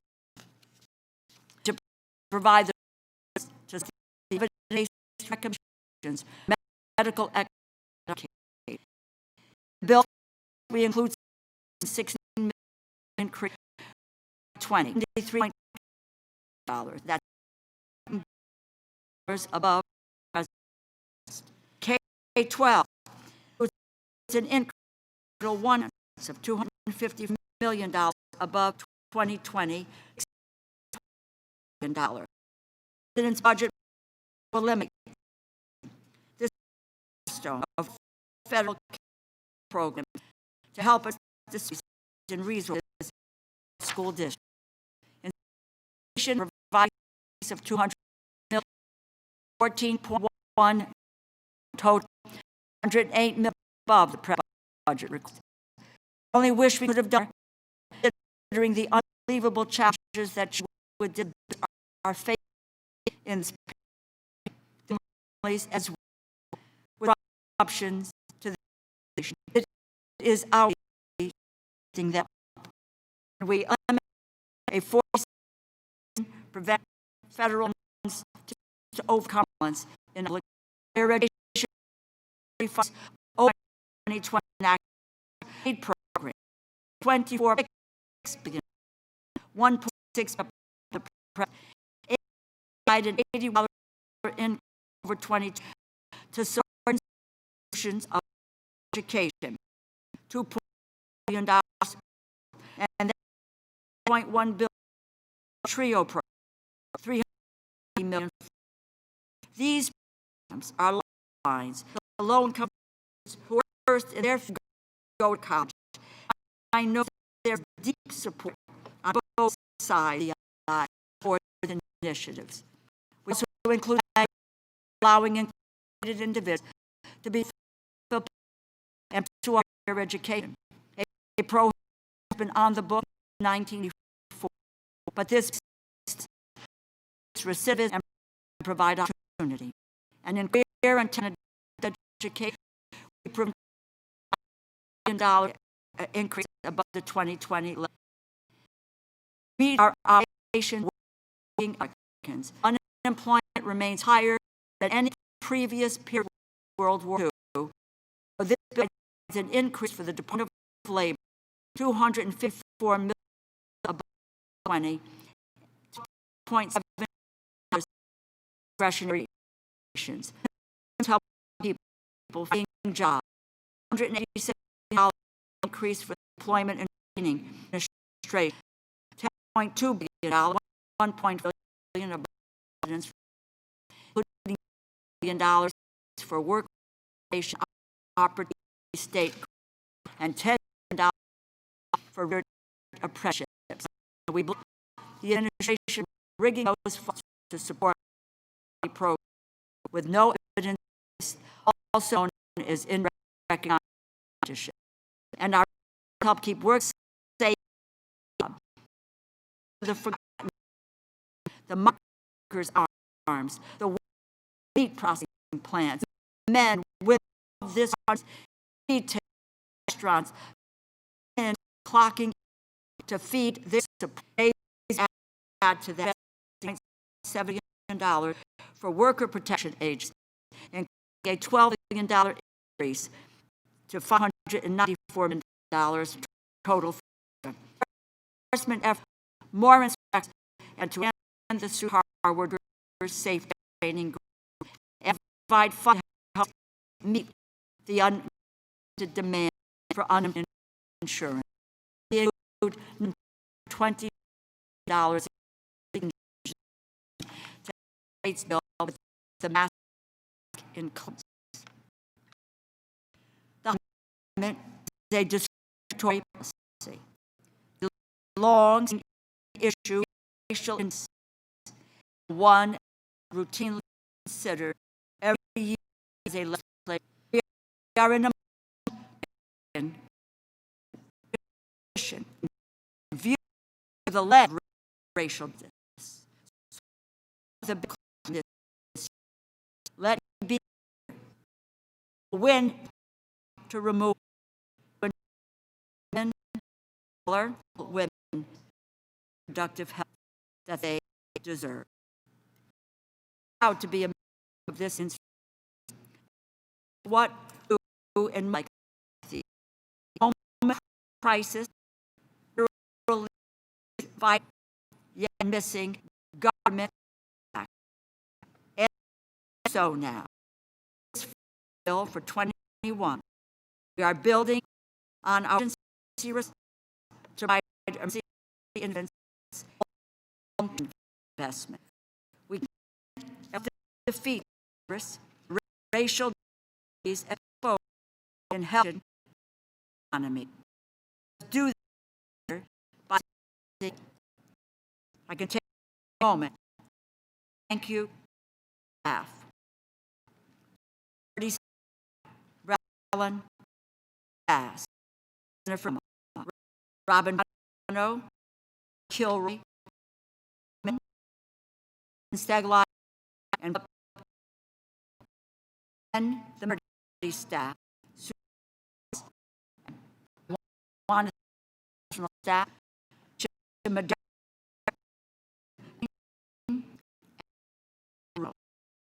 with that, I back the my. I would now like to recognize the ranking member. Madam Chair, I repeat I made last report agencies to discuss actually. So I want to thank the good chairman of the committee for and for very professional way she nobody said the year better good was chair and while we every to work and always find fair, find her to be close, find her to be so it's to work with her. And also remiss if I didn't thanking and the member for her terrific work. She always gives advice and support. I'm pretty friend from Texas that. I want to join spoken and thank you for wonders the difference each and every day. Me on the station what partnership at first with full now we are also know really children. There's no question. I think other chair more subcommittees and on a and you're out my time. I've been privileged that subcommittee. But when they want to, we mean it because our subcommittee lost on the allocation full chair.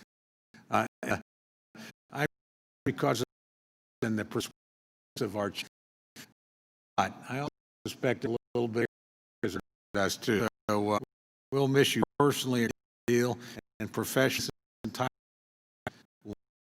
for the professionalism brought to in Washington D.C. With that, here, times over more like in the than all of the current is the emperor. I do not lose because I know investment this city has made our bio over the years paying off in the weeks to come. Congress has been ahead of the administration both in the past years of funding research. This committee, Congress has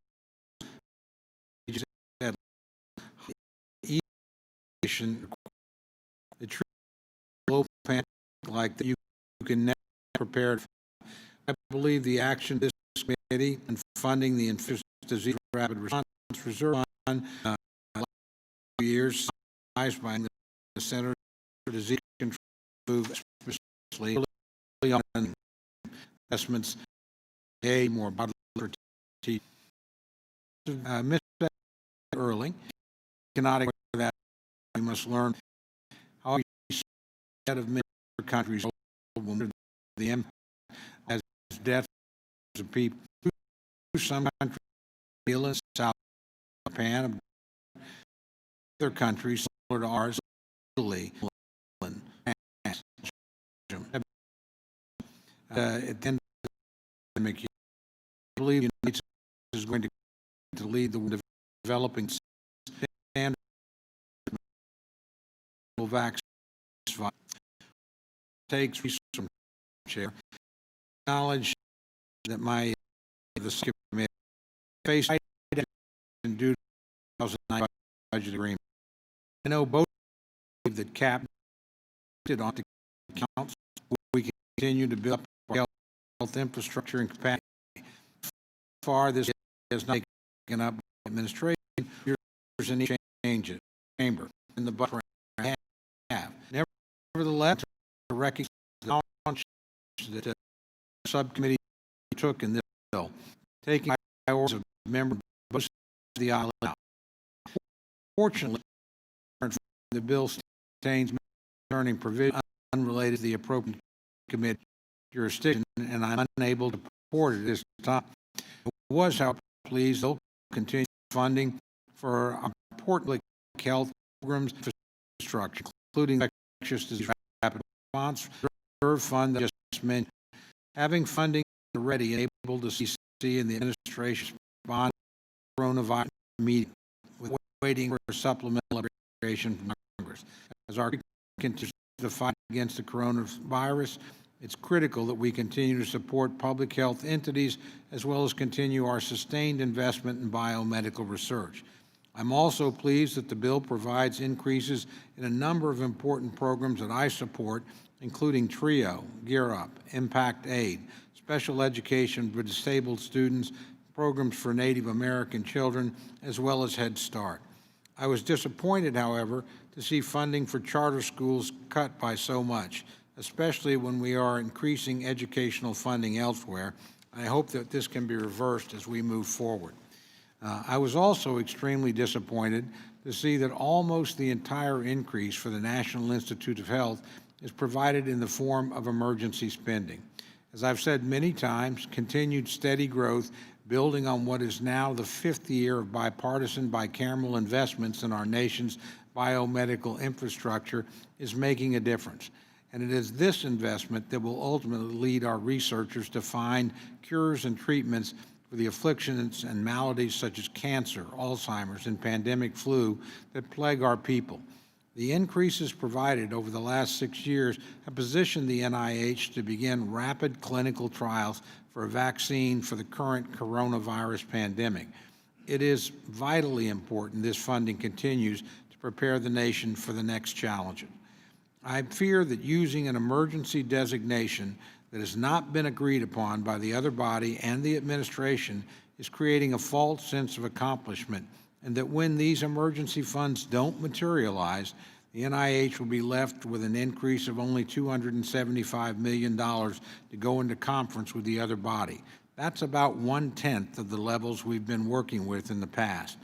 Given the funding constraints we are operating under, I think this will make it extremely difficult to continue the inflation plus trajectory we've been on for funding this important agency. And I think that is an incredibly unfortunate and short-sighted. On matters of policy, I was pleased that the bill continues the long-standing provisions that protect human life and other constitutional rights. Retention of such important protections is vital to ensuring a successful conference agreement that can be approved by both bodies and signed into law by the President. You were wise to leave these provisions in the bill to preserve the possibility of a bipartisan compromise. I was, however, disappointed to see language inserted throughout the bill. It ties the hands of the administration in many ways. The bill forces a return to the Obama-era policies and the Title X family planning program. This bill ties the hands of the administration by not allowing them to enforce regulations and waivers that protect deeply held religious beliefs of institutions and religious organizations that provide vital services funded in this bill. The bill forces the administration to reinstate grants awarded to controversial grantees during the Obama administration, such as Planned Parenthood. It requires all family planning grantees to provide information on abortion to all pregnant women they serve, regardless of their religious beliefs. The bill prevents the administration from enforcing regulations relating to labor policy that can improve job training programs and clarify the meaning of the joint employer relationship. Finally, the bill restricts the funding and micromanages the way in which HHS administers the Unaccompanied Alien Children Program. These limitations will need to be addressed in a bipartisan manner as the process moves forward to avoid a presidential veto. In closing, while the bill does fund many good things, I remain concerned that the extensive use of emergency funds and other budget gimmicks will make it very difficult to negotiate a final bill with the other body. I believe additional emergency spending for coronavirus needs to be negotiated as part of a freestanding supplemental and not part of the Labor-HHS 2021 fiscal year package. I fear the reliance on emergency funds to shore up base spending at the NIH and the CDC is setting us up for a year-long continuing resolution. We've avoided that for each of the last 5 years. Our goal should be to avoid it again and build on the progress that we've made working together. Again, I want to thank my good friend, the gentlelady from Connecticut, and her hardworking staff for all that they have accomplished. And I once again pledge to work with my good friend from Connecticut in good faith as we proceed through the legislative process. Working together, Madam Chair, you and I have passed this bill through the Congress and avoided a continuing resolution time and time again. It's my sincere hope that we can do that yet again, and I yield back the balance of my time.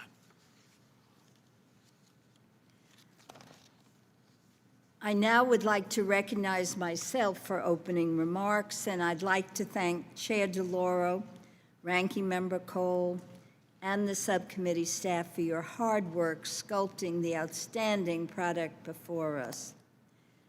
Chair DeLauro, we have been colleagues and friends for a very long time, and as my good friend Tom Cole has said, I do love this subcommittee.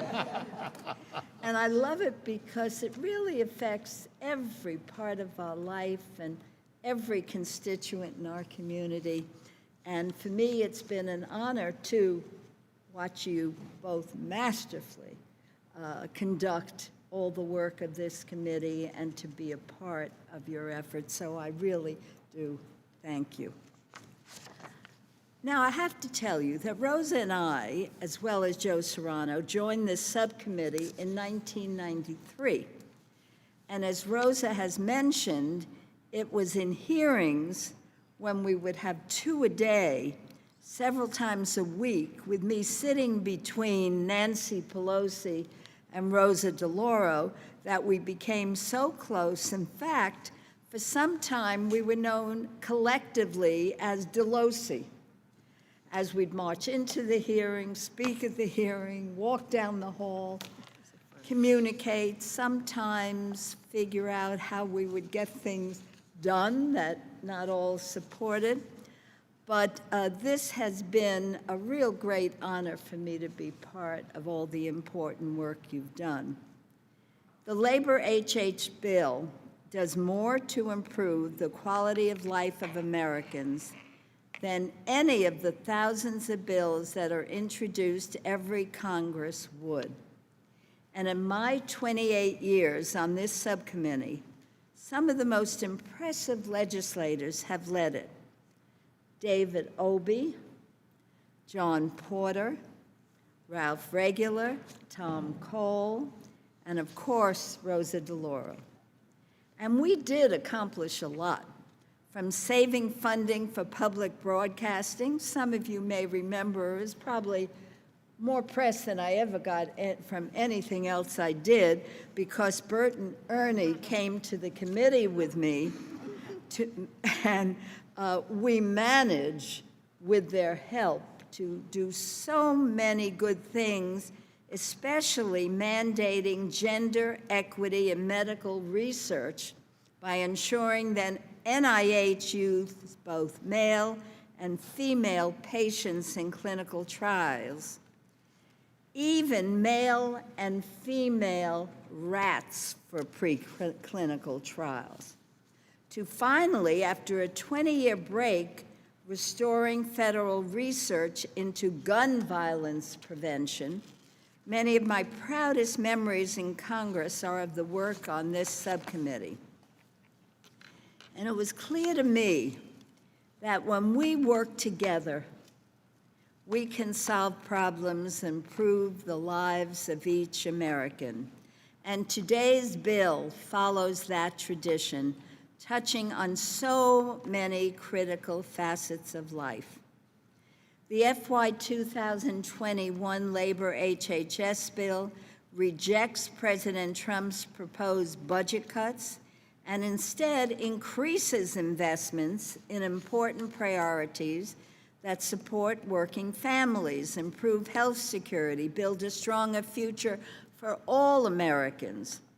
Critically, the bill would strengthen our response to coronavirus and the accompanying economic crisis through robust funding for state and local public health departments and public laboratories, and for the accelerated development and production of vaccines and therapeutics. With this bill, we empower families and communities by making investments to keep up with America's healthcare, education, and workforce needs, so every person has a better chance at a better life. One of those critical areas for our recovery and the health and financial security of working families is access to child care. Quality child care makes all the difference. It means children step into kindergarten ready to learn. Working families have better job security knowing their children are healthy and safe. And communities thrive because quality child care promotes strong economic development. What's good for our babies is good for our budget.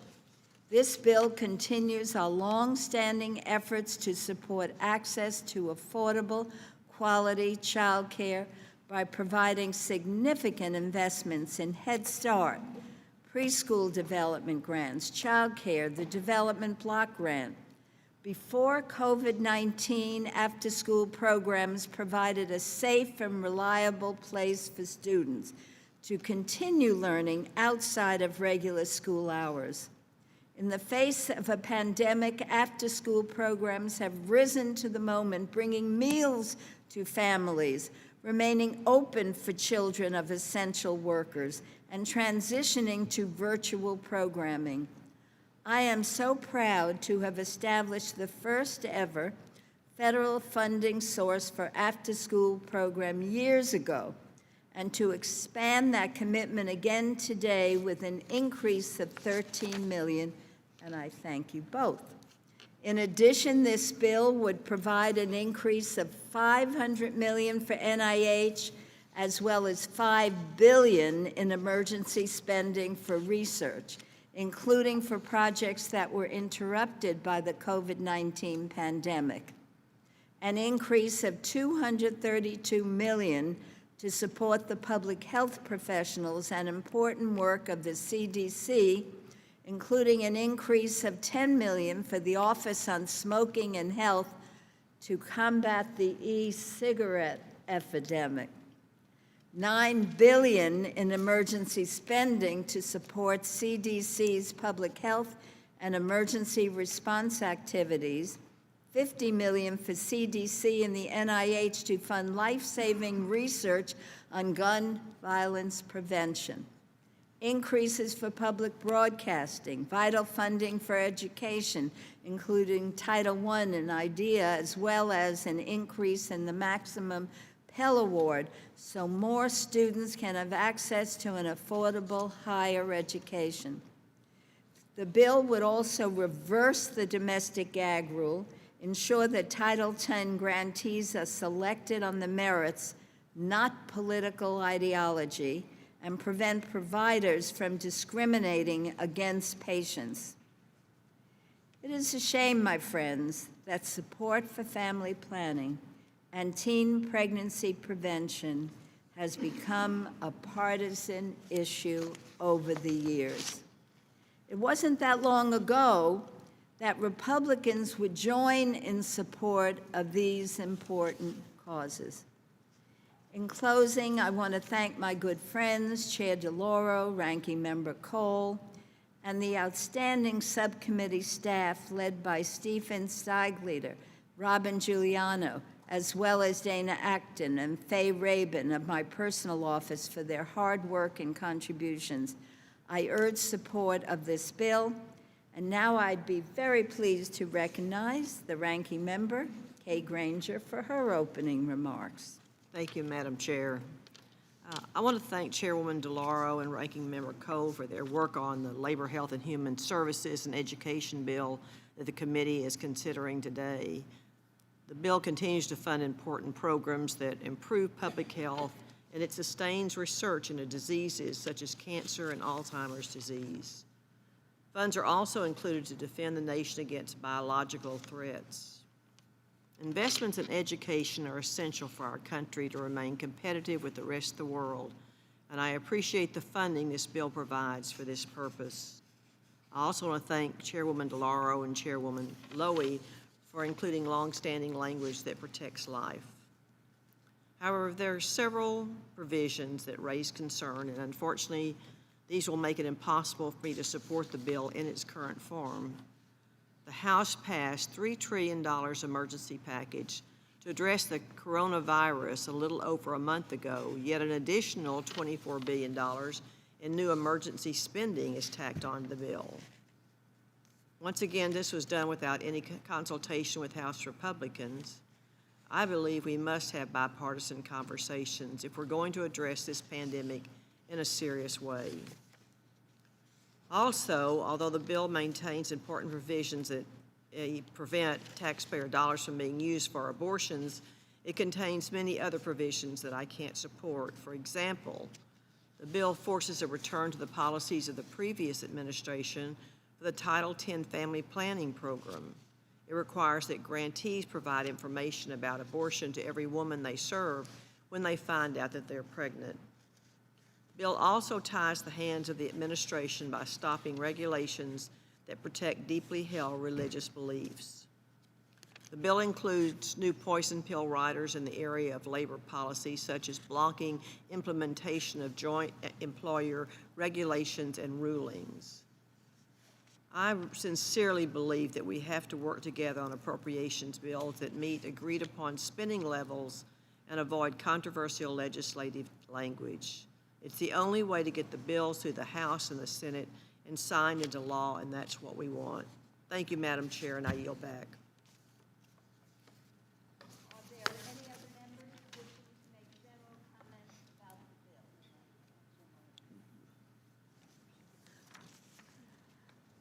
Ms. Roybell Allard is recognized. Thank you, Madam Chair. I strongly support this bill, and I thank Chairwoman DeLauro for her passion and leadership in crafting such a strong bill for FY21. I also thank Ranking Member Cole for his commitment to the programs and policies in this bill and the people it serves. We are privileged to serve with two such dedicated public servants who understand the needs of the most vulnerable among us. I also commend the remarkable subcommittee staff, both majority and minority, who have done an extraordinary job drafting this bill during the most unusual and challenging appropriation cycle in modern history. The world as we know it has changed over the last 4 months. One need only look around this room, walk into a grocery store, or watch the evening news to see the many ways Congress, our families, and our communities are modifying behaviors and adjusting to the new and different practices to keep everyone safe. This bill has adapted its format to address the many urgent needs exacerbated by this pandemic and the nationwide movement to achieve racial equality. The last 4 months have highlighted systemic problems in our healthcare system, including decades of chronic underinvestment in public health.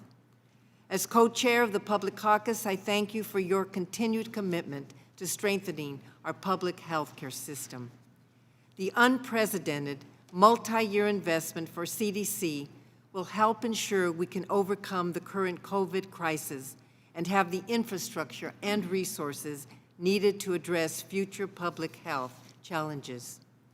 I also commend you for the robust investments to address health disparities, including the strong REACH allocation, the creation of a health disparities education program within the Office of Minority Health, and the commissioning of a National Academies of Science study on the most promising programs and policies to advance health equity. As co-chair of the Maternity Care Caucus, I have been very concerned by the detrimental impacts COVID hospital practices are having on childbirth, bonding, and breastfeeding, especially in our most vulnerable communities. So I greatly appreciate this bill's robust funding to support mothers and babies, including large increases to the Maternal Child Health Block Grant and the Healthy Start program, the strong investment in breastfeeding support and in a maternal mental health hotline, and the carve-out to increase the diversity of the midwifery workforce. I thank you for directing funding towards the Emerging Threats to Moms and Babies Surveillance Program and for including language in the manager's amendment to direct pediatric COVID research. I also commend you for providing critical investments to ensure our children receive a high-quality education as we fight this pandemic, and that our teachers are trained and equipped to use all the technological tools available to them. Finally, during a time when so many have lost jobs due to the economic impacts of this pandemic, I thank you for the strong investments in WIOA and registered apprenticeships to help American workers gain the skills needed to get well-paying jobs. You have crafted a bill which upholds our promise to Americans, especially during this pandemic, by investing in workers' needs, supporting the education of their children, and ensuring all families and communities have access to quality health programs. I am proud to support this FY21 Labor-HHS Appropriations Bill, and I yield back.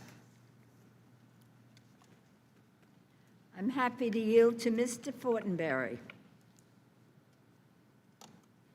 Thank you so much, Madam Chair. First, let me note the importance of our effort today. Health and education and good opportunities are central to America's concern, and this bill is complex and multi-layered. It captures the best of our mutual considerations and highlights some of our deepest philosophical differences, as we've heard. But first, I wanted to thank Chairwoman DeLauro and Ranking Member Cole, frankly, from the bottom of my heart, for their support of ALS research and expanded access for innovative treatments. ALS is a degenerative disease for which there is no cure. It's sometimes known as Lou Gehrig's disease. Madam Chair, when I was about 8 years old, I read a book about the great Yankee first baseman, and it stayed with me. And then you fast forward decades later, and here we are, and this cruel disease has swept upon me and affected my own family. And we quickly learned about the profound trauma it has caused so many other Americans. I hope Ms. DeLauro doesn't mind me sharing this, but about a year ago, I talked to her on a personal basis about some of these sentiments. And we all know that sometimes Rosa can be intense, and she got in my face and said, "You better fight for this, Jeff." So I want to thank you, Rosa, for that encouragement. Perhaps we also should point out that this does solve a problem for patients who are not eligible for clinical trials. This is brand new. It's never been done before. We've come together to make progress, and I'm proud of that. And this didn't magically happen, though. It's been the course of a lot of work, so over months and months of dialogue between us, including conversations with the National Institute of Health to develop a proper understanding as to how to proceed. And parallel to this effort, I want to point out to the committee is a new bill called Act for ALS, formerly known as Accelerating Access to Critical Therapies. Last week, Congressman Quigley, who is the lead sponsor of the measure, and I were on a Zoom call with several hundred people who suffer from ALS, their caregivers, their families. They powerfully pleaded with us for action and at the same time expressed profound gratitude that this committee and many members of Congress are starting to take new initiatives in this regard. Today, for example, Dutch Ruppersberger agreed to co-sponsor this bill. And other members in this room have already done so, including Mr. Cole, Mr. Calvert, Mr. Womack, and Dr. Harris. Again, I'm proud of the effort here. Support is also growing across the nation. Dr. Merritt Kutkowitz from Harvard Medical School wrote to me, he said, "I am fully supportive of a government approach to make this affordable for academic centers and for companies, and much more broadly available to patients with ALS who are not trial eligible." Dr. Richard Bedlack also wrote, and he said he's with Duke's Health Department of Neurology, and he said this: more than 90% of my patients were never able to find a clinical trial in which they could participate. We've got a lot to do, but I think there's good progress being made today. On another issue, Madam Chair, I would also like to thank the committee for adding language to support Medicaid data to help guide the states on what treatments and prevention really do work. Real-time knowledge can help us make better choices for our patients to improve health outcomes. And finally, I do want to make a point that is emerging in our healthcare world. Children born early or at risk of disability can present a jolting challenge for families and the medical community as to how to care and respond. I had requested language to help clarify the role of hospitals and providers to help these most vulnerable newborns. And I hope that we can find common ground in this area, that we can help doctors and nurses and support families who are looking for compassionate guidance to protect the dignity of those small lives. That, Madam Chair, thank you. I yield back. Before I call on the next speaker, I just want to make a few comments because I'm sure we don't have a great audience out here throughout the country listening to the members debate and discuss the friendship between Democrat and Republican, the commitment on the part of Democrats and Republicans.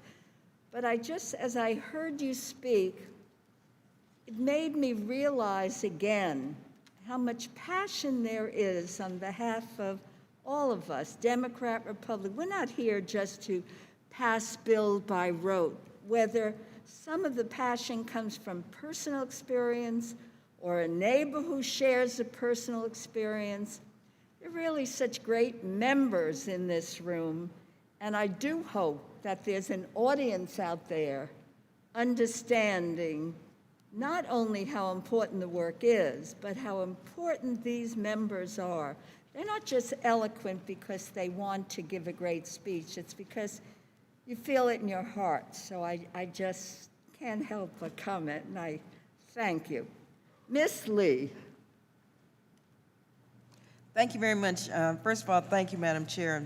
I associate myself with your remarks, and again, we're going to miss you, but thank you so much for your friendship and your leadership.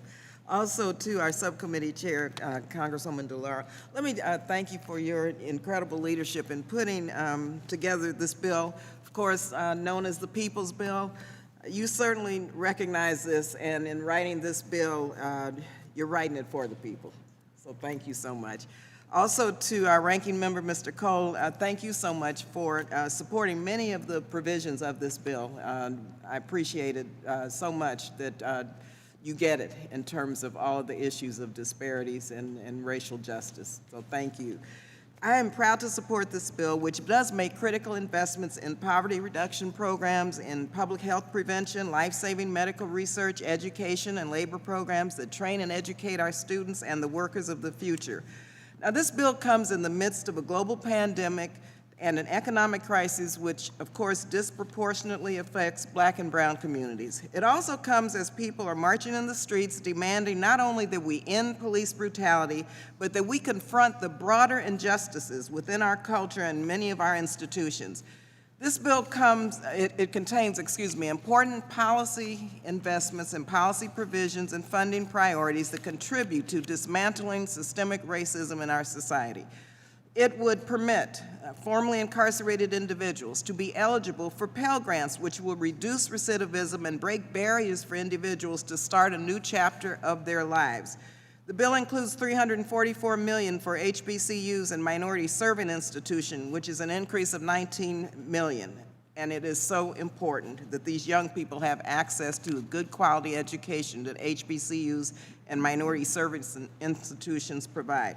Also, I co-chair the HIV/AIDS caucus. It's bipartisan, and together we want to thank you for the Ryan White program and increase in $57 million for the Minority AIDS Initiative.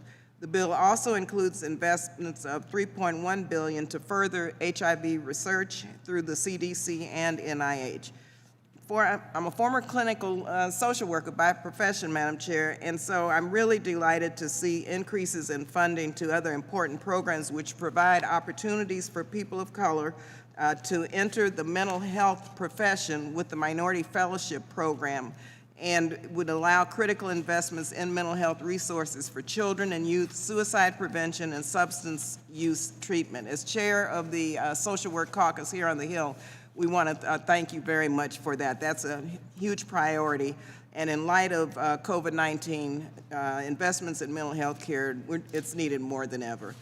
It's unfortunate that the Hyde Amendment, which disproportionately impacts Black and brown and low-income women, are included or is included again in this bill. But Chairwoman DeLauro, thank you for recognizing that the Hyde Amendment is a justice issue, which highlights once again how systemic and structural racism plays out in the policies and funding priorities of this committee, and that it must end. Let me say that we have to make sure that low-income women and women of color have equal access to the full range of reproductive health care, and so we cannot any longer discriminate against them. Also, I want to thank you for our request to eliminate abstinence-only education, and we invest $100 million in the Teen Pregnancy Prevention Program, which ensures medically accurate, complete, and age-appropriate programs that should be implemented. It is extremely important that our young people have access to this education. The bill also is very important to the bipartisan Cannabis Caucus, which I co-chair. We are pleased that we see language to protect the scientific research on marijuana and prohibiting the department from penalizing institutions of higher education that conduct scientific research on cannabis. This is a good first step to ensuring that our universities are not penalized for their scientific innovations and critical research in this field. Now, finally, Madam Chair, let me thank you and our ranking member for recognizing the fact that in 2017, the National Academy's Roundtable on Black Men and Women presented a study to the Congressional Black Caucus regarding the lack of Black men in medicine. In 2018, I asked the fiscal 19 HHS bill to include, which it did, a study from NIH looking at the question of how we encourage more Black men to take up careers in medicine. The lack of Black men in medicine, it's a huge and documented problem. Although Black Americans constitute 13% of U.S. population, they make up less than 7% of medical students, and mind you, less than 3% of practicing physicians. And there are far fewer Black men than women going to medical school. Only 515 Black men matriculated to medical school in 2014, compared with 542 in 1978. In fact, in 2017, only 273 African American men enrolled in American medical schools out of a total enrollment of 21,000. This meant that 1.2% of medical students were African American men, not even close to the 5.8% of U.S. population of African American men. So, Madam Chair, this is simply wrong. Something is seriously wrong, which reflects, intended or not, structural racism, which this committee has the opportunity to correct. The president of the National Academy of Medicine himself has said that a diverse workforce is a key attribute of quality health care. Research suggests that a diverse workforce may help to advance cultural competency and increase access to high-quality health care, especially for underserved populations. Conversely, the lack of diversity in the health workforce threatens health care quality and access and contributes to health disparities. In this way, the growing absence of Black men in medicine is extremely troubling, because their absence in medicine may have adverse consequences for healthcare access, quality, and outcomes among Black Americans and Americans overall. Sadly, this is seen every day now, where African Americans are turned away when exhibiting symptoms of COVID-19. Many are told to go home, and yes, they die. And so this report language would direct funding to address the growing absence of Black men in medicine and science and direct funding for a scholarship program on Black men in medicine. So thank you, Madam Chair. I want to thank our ranking member for this because this is a critical, huge health access issue that really contributes to, unfortunately, continuing with the health disparities among African Americans and also the unfortunate and deadly impacts of COVID-19. Thank you again. Mr. Womack is recognized. Thank you, Madam Chair. I rise today to highlight an issue on which I'm hoping to work with Chair DeLauro and Ranking Member Cole. This bill, while laudable in its goals for LIHEAP, doesn't quite get to where I believe it ought to be. LIHEAP, as you know, is the Low-Income Home Energy Assistance Program and assists families across the country with energy costs. It's essential for many of our most vulnerable citizens, particularly as we enter the hot summer months. It benefits both families that need to stay warm in the winter and those that need to stay cool in the summer. The program is truly one that helps all of our states and boasts bipartisan support. It's for that reason why I'm worried about disparities and unintended effects of the formula modifications included in the bill. I know that we share a common goal of wanting to ensure that those vulnerable, whether they need help with heating or cooling, are supported to the extent we can afford. I also share the Chair's commitment to making sure HHS has the most timely and accurate data as it allocates critical resources. As one of my top priorities in this bill and a program that remains critical to my home state of Arkansas, I'm asking that Chairwoman DeLauro and Ranking Member Cole work with me to find the common ground seen in previous funding bills. I think that by deliberating together, we can strike a balanced solution to aid all states, both those that are hot and those that are cold, and support Americans throughout the nation. And I would be pleased to yield to the distinguished chairman of the subcommittee, Chairwoman DeLauro, or the ranking member Cole for anything that they might add. And again, let me yield to the distinguished chairwoman. I thank the gentleman very much, and LIHEAP is a critical program. We know that, and I would just say to you that I would look forward to the opportunity to working with you to see if that we can work it so that there is the common ground which we succeed here, because it really is important to deal with what happens in colder climates and what happens in warmer climates, and how we can ensure that people are well taken care of. So I would be happy to work with the gentleman on this area. Thank you so much. Thank you, Madam Thank you. Chairwoman. Ranking Member Cole. Thank you very much, my friend. I would join my good friend, the chairwoman of the committee, and tell you I too would look forward to working with you. This was always a priority when I was fortunate enough to be chairman. I think this is money well spent. But the formula is, as my friend suggests, a tricky one. And I know we certainly had some regional disputes when I was chair. I'm sure the chairwoman has to deal with those things herself these days. And the approach we took was to basically freeze the formula below a certain level where it was already at. I didn't want to be in the business of taking money away from one state to give it to another. But new money we addressed with a different formula, and that began to address some of these problems. So again, I think there's always sensitivity here, and rightfully so, but this is an important program. This keeps people with very limited means, warm in the winter and cooler in the summer. And so we ought to try to find the right balance on that. I'm certainly happy to work with you and my friend, the chairwoman, to see if we can do that as we go forward. Grateful to both of you, and Madam Chair, I yield back my time. Thank you. As a point of personal privilege, because I can't overlook this, when I was working at the state level, I ran the Division of Economic Opportunity, and we had a great program, weatherizing the homes of the poor. And I will even like to work with you for the next couple of months before I leave the Congress, but I appreciate that you are bringing this issue to our attention. Many of us have talked about this, I know, with the chair over the years, And I look forward to seeing even more attention given to the program. So thank you very much for bringing this up. Madam Chair? Yes, Marcy Kaptur. Yes, I would like to ring in and thank the gentleman for commenting this afternoon on the LIHEAP program.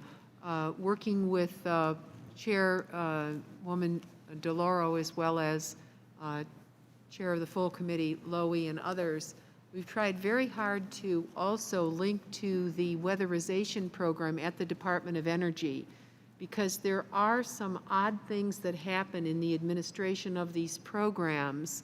For example, you can actually weatherize a home through the Department of Energy, which is money that flows through the state, but that home will not easily get a roof on it. And so you can have a leaking roof with a new furnace. And we simply have to have a way of linking these programs, and also, in my opinion, providing training for many individuals, because there's not a regular training program that comes out of the Department of Energy. The Department of Health and Human Services is something different. But it's rather disaggregated, and I think it could be much stronger, and we look forward to working together on a bipartisan basis, maybe to do something much greater than we have in the past in this extremely important program, particularly in view of climate change. Thank you so much, very much. I can't resist, since I'm chair sitting up here, but I want to say to my colleague, when we ran the program at the state level, we hired the unemployed and trained them to weatherize homes. So there's a lot that we can work on together, well, in the next couple of months, but you will carry on, I am sure. I think I should move on. Mr. Pocan. Thank you, Chairwoman Lowy and Ranking Member Granger, Chairwoman DeLauro and Ranking Member Cole, and all the staff on the subcommittee for a really great Labor-HHS-Ed appropriations bill. Chairwoman DeLauro, thank you very much for having such a passion and commitment to labor, education, and health as a priority for this committee. We're increasing funding to CDC, NIH, and other critical programs during this pandemic to ensure our communities have the resources they need to prevent the spread of COVID-19. I want to mention a few highlights that I worked on and thank the chairwoman for her inclusion. A funding increase for the Rural Residency Program, Development Program, which will ensure the OBGYN rural residency training programs will continue and expand. This assists keeping doctors who train in rural communities. Once they're there, they're more likely to stay and practice there, and we appreciate that. This bill also includes a $15 million increase over fiscal year 20 for worker protection agencies to ensure workers receive the wages they're owed. It increases funding for OSHA by $12 million, which should be playing a key role in keeping workers safe during the pandemic, but per usual, the President has sidelined these experts. I'd like to thank the chairwoman for including language that ensures that the National Labor Relations Board can effectively do their work, guaranteeing workers' rights to form a union, have a safe and timely union election, and be protected from retaliation. This bill also invests in the registered apprenticeship system, a proven model for on-the-job training that will need to recover from this pandemic.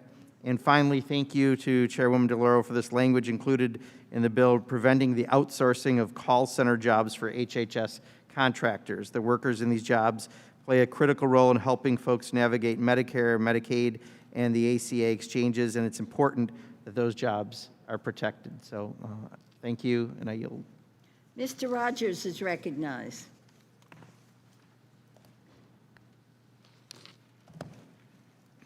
Thank you, Chair. There is a secondary pandemic that's going on within the COVID-17, and it's called opioid deaths. We're seeing a tremendous spike in the number of overdose deaths from opioid misuse during the current pandemic. And yet it gets very little notice because it's so far overshadowed by its big brother, the COVID-17 pandemic. And I'm pleased to see, and I want to congratulate the subcommittee, the chair and the ranking member, for including lots of money for the opioid abuse problem. For example, in the NIH portion of the bill, there's $536 million for the NIH opioid initiative.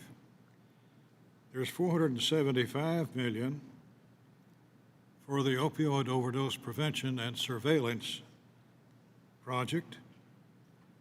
There is plenty of funding, and in fact, level funding for the drug courts, which have been very effective.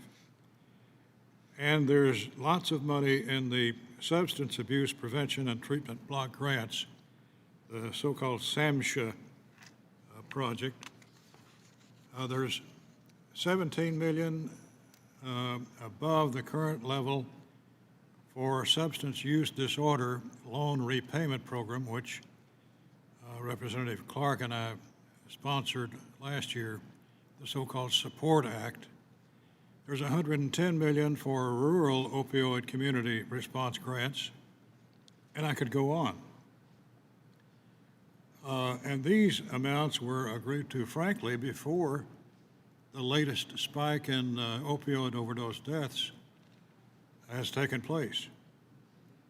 So I want to congratulate the subcommittee chair and ranking member, Mr. Cole, for making these substantial improvements in the funding levels for this opioid pandemic that is killing Americans as we speak in increasing numbers, a tremendous spike in the last few weeks. So I want to thank you for adding these funds and congratulate you on recognizing the depth of the problem that we face. Mrs. Watson Coleman is recognized.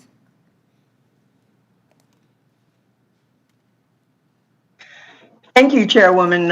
First, I'd like to take this opportunity to thank Chairwoman DeLaura and Ranking Member Cole for their leadership of this subcommittee. Our bill makes investments in an attempt to counteract the mismanagement of the administration in responding to the current pandemic, and it addresses the long-term consequences. Representing one of the most hardest hit states in this pandemic, I am proud of the $18 billion emergency supplemental funding that includes funds for vaccine development and deployment. These and other investments will benefit my constituents as well as the rest of the country as we all continue to fight the ongoing pandemic, which has had a resurgence in recent weeks. I'm also pleased to see that this bill includes critical investments that support the following programs: $5.9 billion to child care and development block grants, which is more important now than ever, $47 billion to NIH, with increases to the National Institute of Mental Health and the National Institute of Minority Health and Health Disparities, and $8 billion to the CDC, including an increase to the Racial and Ethnic Approaches to Community Health Program, otherwise known as REACH, the only federal program to address chronic health disparities. This bill also has begun to open its eyes to the tremendous has also begun to open its eyes to the tremendous and systemic hurdles Black, Indigenous, and other people of color face daily. COVID-19 and the uprisings responding to the deaths of George Floyd, Breonna Taylor, and to so many others has given us a full and heartbreaking picture of the ways systemic racism destroys communities of color. As a founding member of the Congressional Caucus on Black Women and Girls, I want to thank the chairwoman for working with me to include various provisions and to ensure that our bill is another step to dismantling systemic racism and ethnic inequities across the board. But I also want to note that while this bill makes great investments to protect and expand health care for all women, I am deeply disappointed by my Republican colleagues continue to fight to keep the Hyde Amendment in this bill. This dangerous amendment prohibits coverage of safe, legal abortions for patients who rely on public programs for their health care. When we talk about systemic racism, this is what we mean: setting priorities that inherently affect women of color in greater ways than the larger population, and especially the population without access to financial and political resources. The Hyde Amendment prevents women, especially women of color, from accessing the full spectrum of healthcare, and its removal is crucial to dismantling systemic oppression.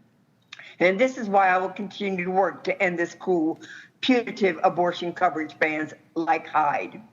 For example, I want to thank again the chair for working with me to ensure that our bill supports greater investments to address mental health disparities among disadvantaged youth and youth of color at NIH.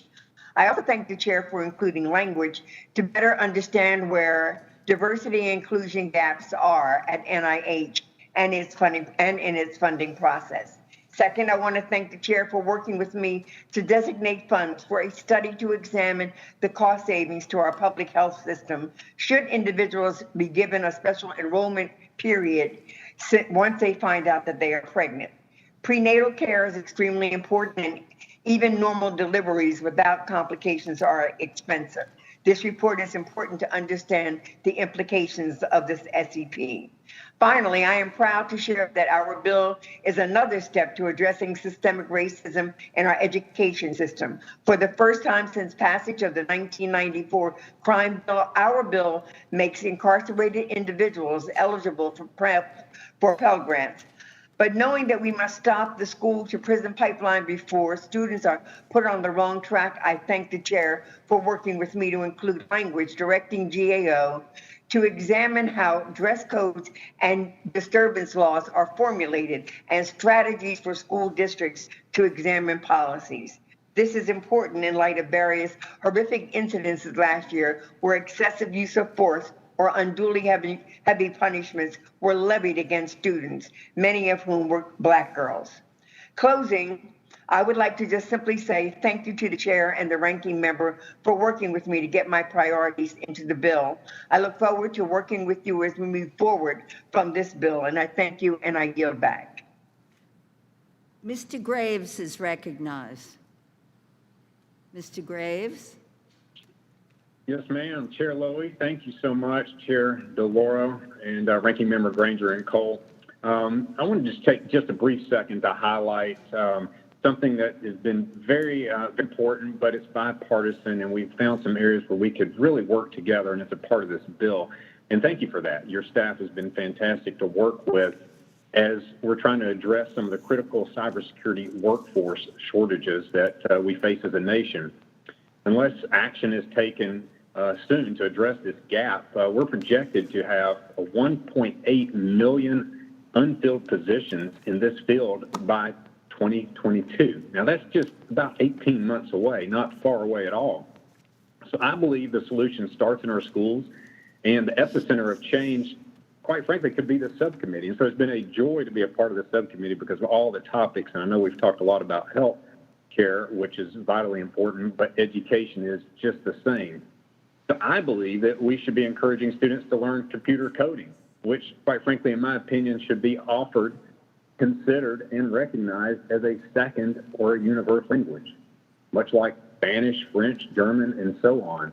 While it may not be a spoken language by us, it's a universally understood world language that may be spoken between machines. While it may be spoken in between machines, it has to be fluently understood and inputted by us, by a person. So learning a traditional foreign language in school is a great skill, and I don't discourage that in any way. But for those students who are attracted to the digital fields, computer coding should also be an option for them as well. It's a skill that's so deeply needed for so many reasons. So I'm glad to see that it was included in the report of this bill, and I appreciate the chair and the ranking member for including that. And so special thanks to the Majority and Minority Committee staffs for working so closely with my team. Ryan Diffley and Kristen Fillingham have worked so hard from my office on this issue as well as many other issues that you've included in this bill. And then lastly, before I yield back, I want to thank my friend, Mr. Bishop from Georgia as well. He's worked really hard for our state, and I know many of his priorities are included. But more than that, he's just been a great friend and a great mentor, and given me great counsel over the years as I took to the chair in my very first day. So thanks again, Madam Chair, for working with me and my team. And with that, I'll go back. Mrs. Bustos is recognized.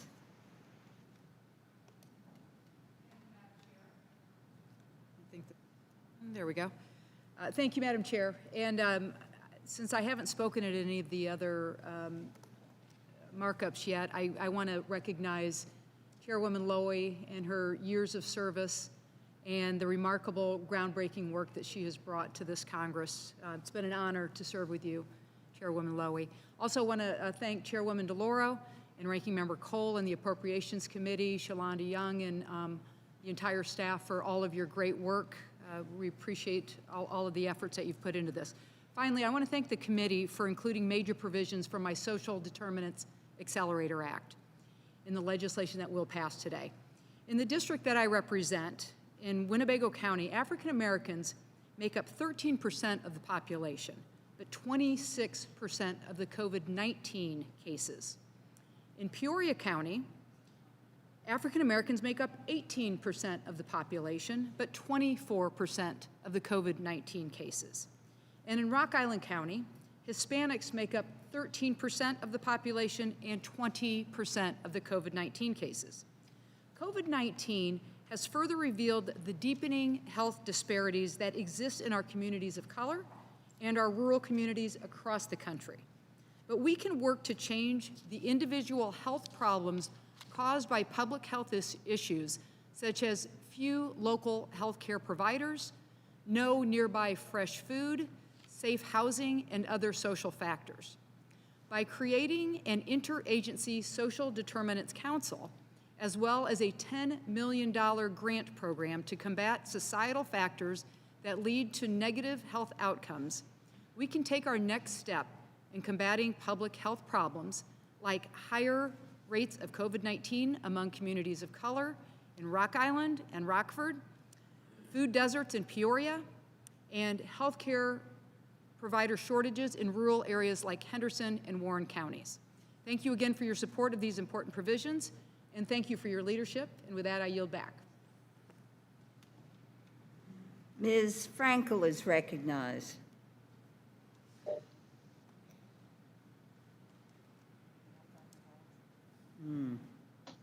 Thank you. Thank you, Madam Chair. Here I am. And I want to thank Chairwoman DeLauro, Ranking Member Cole, for your leadership on this legislation, the staff, of course, and my colleagues. It's been an honor to serve on this subcommittee. And of course, Chairman Lowy, always thank you for your allocation and your years of fabulous leadership. This is a robust bill that propels our investment in our children, families, veterans, and older Americans, including funding for child care, medical advancement, and gun violence research, which our chairladies and other members have done an excellent job in describing. So I just want to highlight 3 issues. First, millions of Americans are currently out of work with the highest unemployment rate since the Great Depression. Families unable to pay their bills, buy their food, their prescription drugs. And unfortunately, many state unemployment systems are antiquated and unable to respond to the need. In my home state of Florida, hundreds of thousands of unemployed workers have yet to receive a check, and many hundreds of thousands more have only been partially paid their desperately needed benefits. So it is a good thing that this year our bill provides an additional dollars in both in the base and emergency funding to support state unemployment insurance systems. Second, the COVID-19 pandemic has had a devastating impact on the health of our seniors. Older Americans are particularly vulnerable during this public health crisis and face higher hospitalization and mortality rates. They're encouraged to isolate themselves. I should say being held hostage because younger people are not social distancing.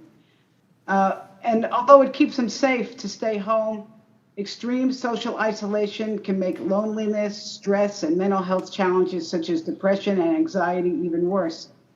The pandemic has made it more difficult for many seniors to obtain basic foods, to fill their prescriptions and be physically active, and has made it harder to receive full-time care from caretakers.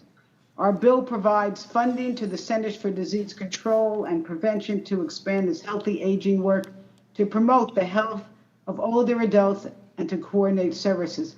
Then the third issue I'd like to highlight, I thank Representative Barbara Lee for talking about this.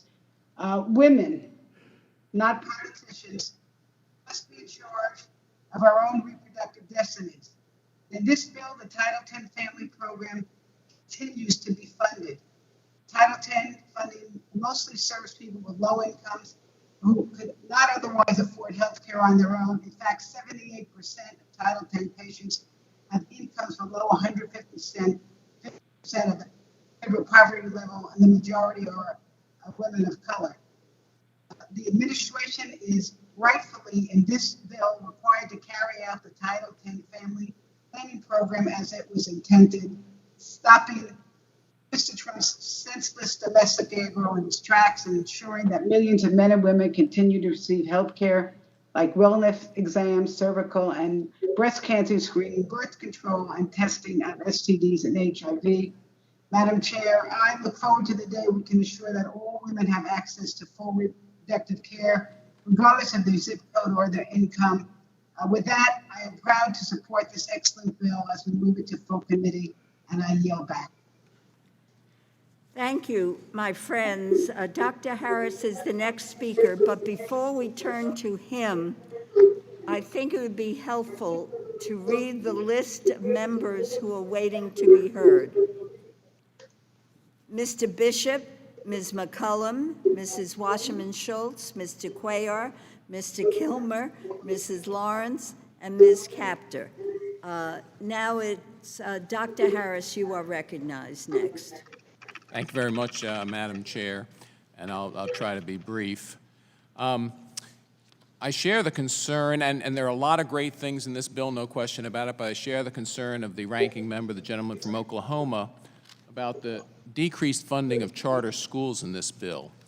You know, my colleagues have, when referring to the Hyde Amendment, call it racist, call it evidence of systemic suppression, but they're strangely silent about a cut to charter school funding. So I looked up the statistics in my state of Maryland. 76% of the students who attend charter schools in Maryland are African American. Nationally, 33% are Hispanic. In fact, more children going to charter schools qualify for the free and reduced lunch program than children who attend regular public schools. Now, I'm not going to make claims of racism, I'm not going to make claims of systemic suppression, but I will say that this cut in charter school funding disproportionately discriminates against minorities, including my state of Maryland. I yield back. Mr. Bishop is recognized. I thank the chairlady, Ms. Loy, for the recognition. Let me just say that Chairwoman DeLauro and Ranking Member Cole have done an extraordinary job in putting this bill together, along with the leadership of our full chair, Chairwoman Loy and Ranking Member Granger. This bill truly puts in place resources that will create a path of opportunity to share in the greatness of America for many who have been the least, the left out, and the lost. And of course, this will, I believe, give an opportunity for those people who have been overlooked to be able to participate. I'd like to associate myself with remarks of all of the members who have talked about and lifted up the various aspects of this bill, which are so important to the For the People agenda, which is what this Congress and this House stands for. But I'd like to lift up just a couple of points, and one in particular, I'd like to thank the chair of the subcommittee, Mr. Laura, and the ranking member for including bill language in this appropriations bill that would prevent the administration from rescinding the long-standing rule that requires state Medicaid programs to provide non-emergency medical transportation for patients with no means of transportation to vital health services. And of course, non-emergency medical transportation is a vital part of our healthcare system, and it's particularly needed and useful in rural areas. The non-emergency medical transportation benefit is essential to so many of our constituents, particularly those with cancer, those with end-stage renal disease, those with COVID-19 symptoms, and those struggling with substance abuse.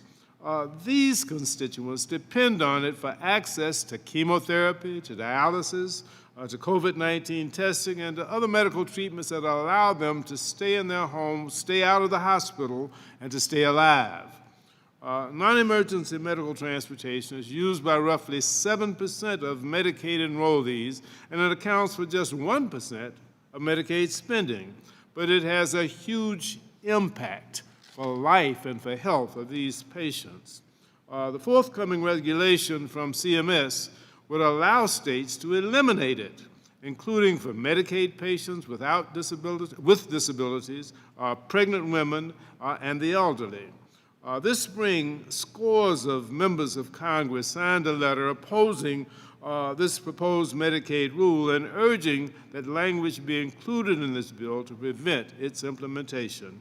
And so again, I'd like to thank the chair for granting that request, and I want to thank my friend and colleague from Georgia, Representative Tom Graves, for joining me in this effort to preserve the non-emergency medical transportation benefit. This revision will ensure states continue to offer transportation to all Medicaid patients and that have no other means to access health services. And let me add that I also would like to thank the chairwoman, DeLauro, and the ranking member as co-chair of the Job Corps Caucus for its robust support and report language in support of the Job Corps program, which is so essential.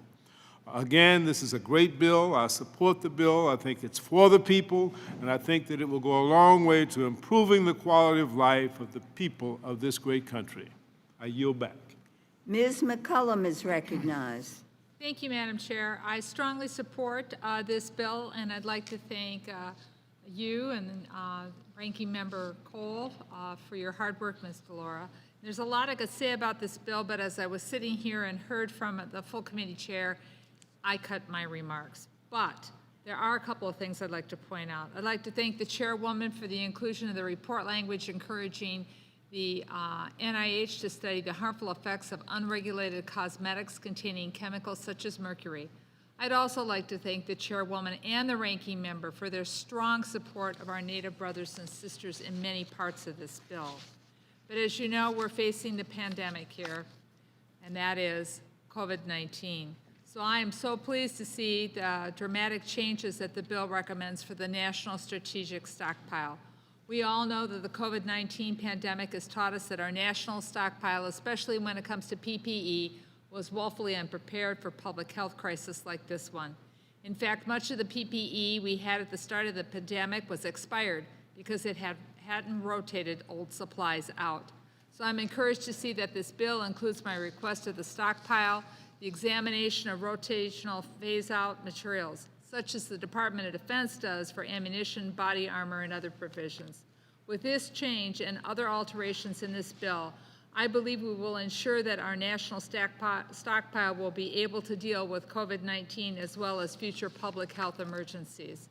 This bill builds on the incredible work that this committee has done, not only in this bill here, but both in the CARES and HEROES and others acts. It will help to keep our communities safe and safer into the future.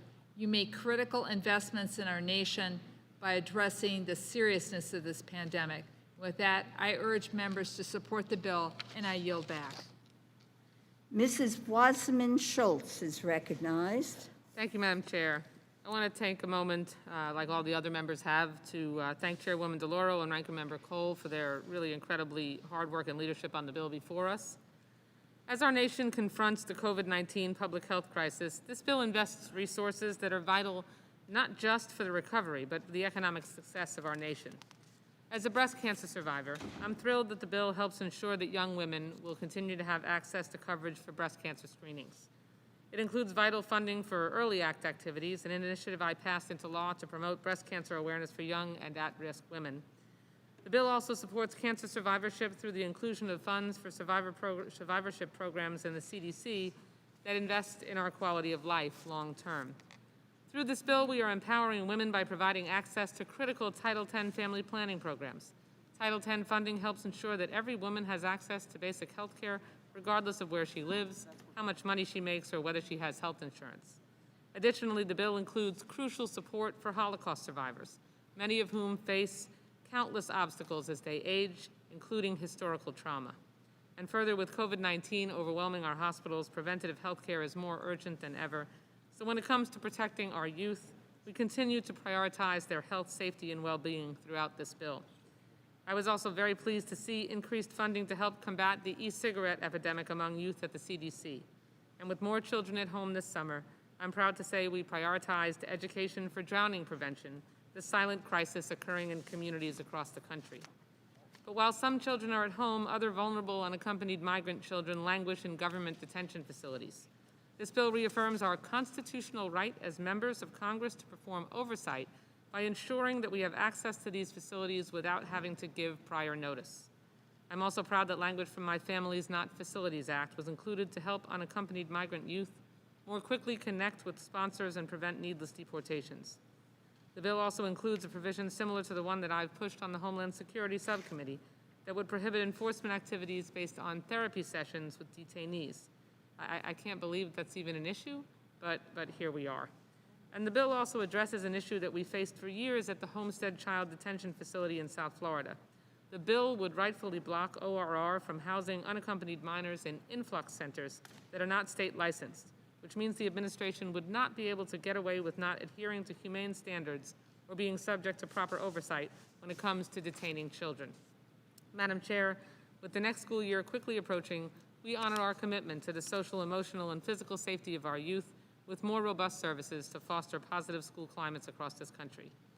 But I do have to say that I was disappointed to see that the bill maintains the shameful Hyde Amendment, which restricts the use of federal funding for abortion coverage through Medicaid, even though the Supreme Court has affirmed a woman's right to decide what to do with her own body and health care in Roe v. Wade. The Hyde Amendment harms all women by attacking our constitutionally protected rights, but it disproportionately hurts low-income women and women of color. I believe it is imperative that Congress examine and dismantle the systems of racism and oppression that still exists in our nation's legal frameworks. I understand that trying to repeal this language would bring on a fight with the Senate and White House, which are controlled by anti-choice Republicans. But this is why voters gave us control of the House, and I know that the chairwoman agrees and supports that position. But moving forward, I'd like to work with our colleagues on this committee and in the rest of the House to get rid of this misogynistic, unacceptable provision. Despite this serious issue, I believe that the bill includes strong funding for many good programs, and I applaud the inclusion of several provisions that would block many of this administration's sexist, transphobic, and bigoted policies. I look forward to bringing this bill to the floor and supporting it when it comes. Thank you. I yield back the balance of my time. Mr. Cuellar is recognized. Thank you, Madam Chair. I want to thank you and Ranking Member Granger for setting the tone on this civility, because as you mentioned and some of the members have mentioned, this bill can get a little feisty, spirited at times, but the work that you have done, and in particular Chairwoman DeLauro, when she walks in, I'll say Chairwoman DeLauro again, and my good friend Tom Cole for setting this tone of civility, because even though we do have some differences, overall we work together to get to a consensus. Let me just mention a couple things, or go over a couple things. We're all are shaped by either our own personal experiences or by our constituents and the needs that they have. I can tell you as a son of migrant workers, the monies that you added for the migrant and seasonal farm worker is very important. I want to say that the money that you added for Job Corps, and I've been to different Job Corps, that money is going to be very useful to kids that need a second hand. Community health centers, we know the work that they do, and I certainly want to say thank you for that. The language that you included for new medical resident training programs in areas like the Valley that need that assistance, I want to say thank you so much for that.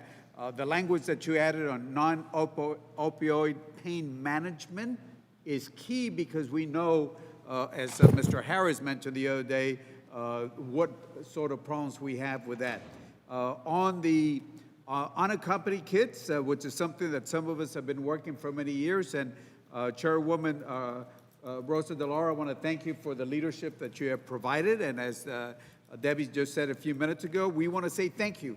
The $1.3 billion for unaccompanied children, the monies for the legal services, child advocates, post-release services, and the new monies that you added, thank you so much. The prohibition on use of influx shelters that are not state licensed, thank you for that also. Monthly reporting requirements to monitor family separations, thank you again for that. And accepting in-kind donations at UAC shelters is so important because there are communities that want to provide to that. So I want to say thank you so much. Let me just finish with education. Pell Grants, there's an increase, thank you. What we did some years ago on adding back the summer Pell Grant was a game changer, and again, this committee was able to do that. The public service loan forgiveness language that you added, I want to say thank you so much for that.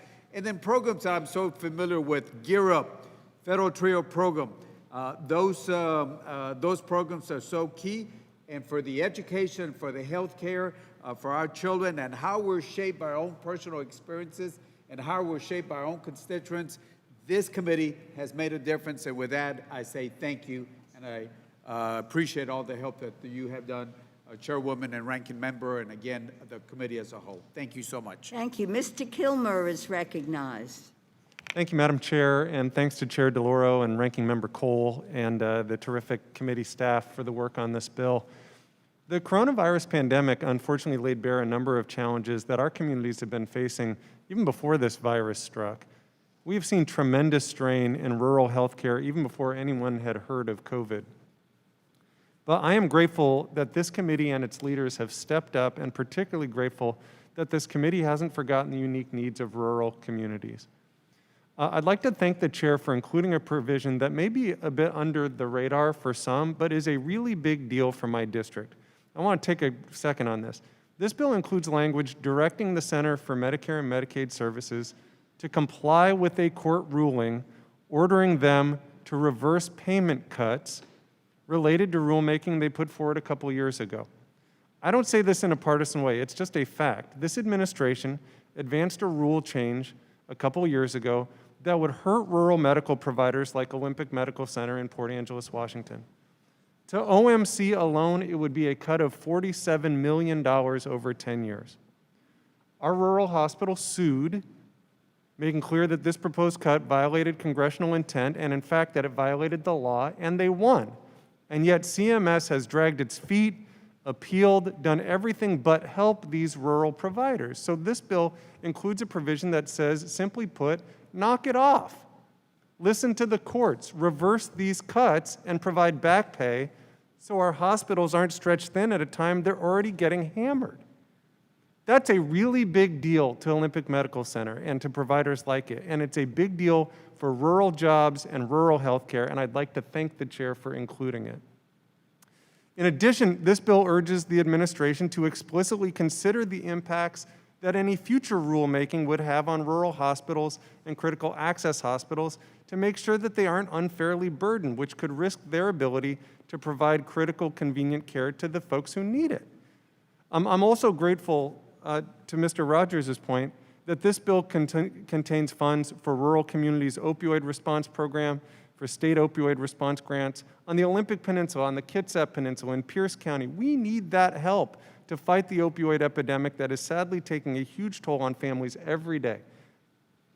Finally, this bill takes an important step toward improving mental health care in rural communities by directing the Government Accountability Office to look at the role that critical access hospitals play in providing emergency mental health services and opioid use disorder treatment.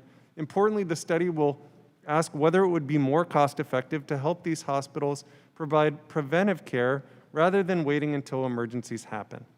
We've got to continue to find ways to keep our communities physically and mentally healthy, not just treating folks when they get sick.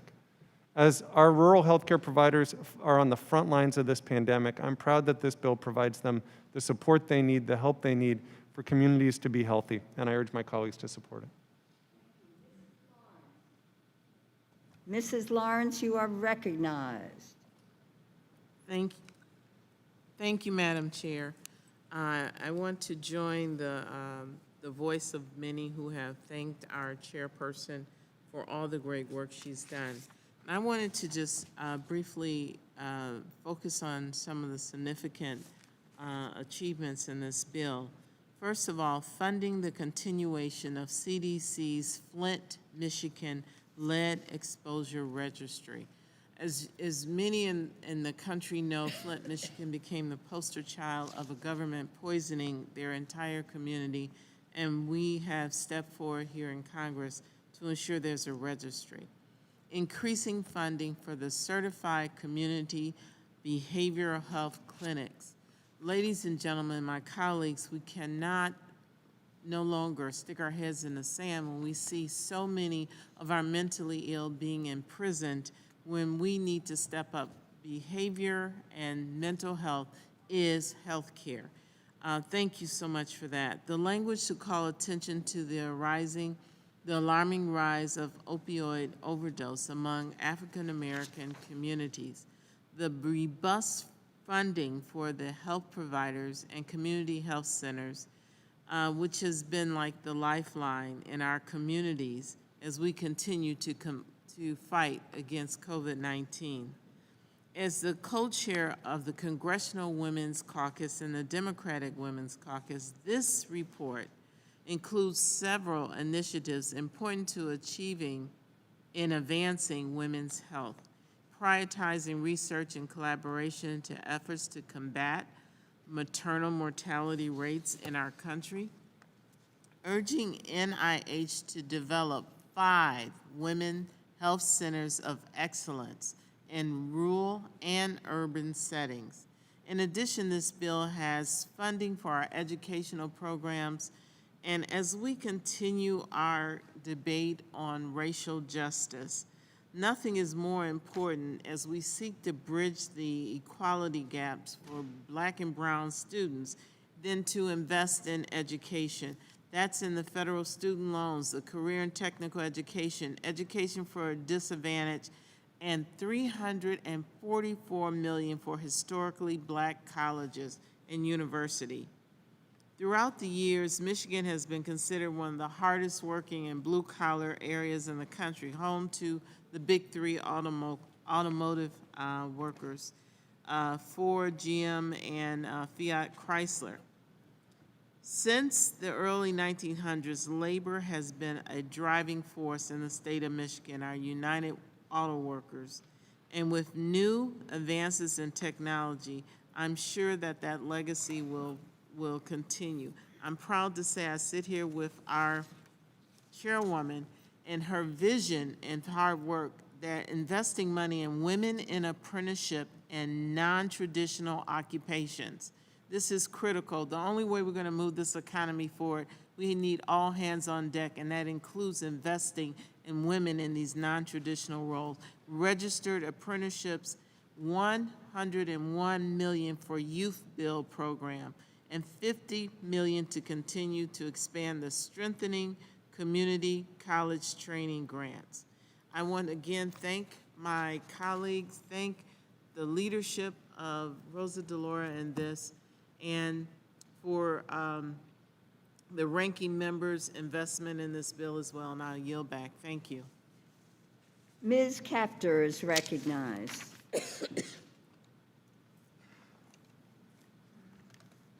Thank you, Madam Chair. I'd like to thank Chairwoman DeLauro and Ranking Member Cole for their work on this critical bill. And Chairman Lowy and Ranking Member Granger, thank you so very much for your continuing leadership. I wanted to just publicly express my appreciation for including many priorities important to myself and to those I represent. Certainly, all of the work in this bill relating to strengthening worker protections, quality health care, and higher education being made more attainable for each and every American. The bill also provides necessary additional funding for substance abuse and mental health services and the administration of that, requesting $238 million above the President's budget, and for the National Institute of Health, which the committee has allocated an additional $8.6 billion above the Trump administration request. Our communities affected by the opioid crisis and now the coronavirus rely on us to do more and requires our immediate funding to address mental health services, as others have mentioned, substance abuse treatment, and prevention. I know Chair DeLauro and I share concerns on the high cost of prescription drugs and our nation's reliance on foreign nations for active pharmaceutical ingredients, which is why the bill urges BARDA, the Biomedical Advanced Research and Development Authority, to expand upon its successful work in addressing public health vulnerabilities to engage in U.S.-based partnerships for advanced manufacturing of active pharmaceutical ingredients and their chemical precursors for the Strategic National Stockpile. As our concern for offshore drug production is heightened, I thank the Chairwoman for including the consideration of BARDA's program expansion to include at-risk drug ingredients.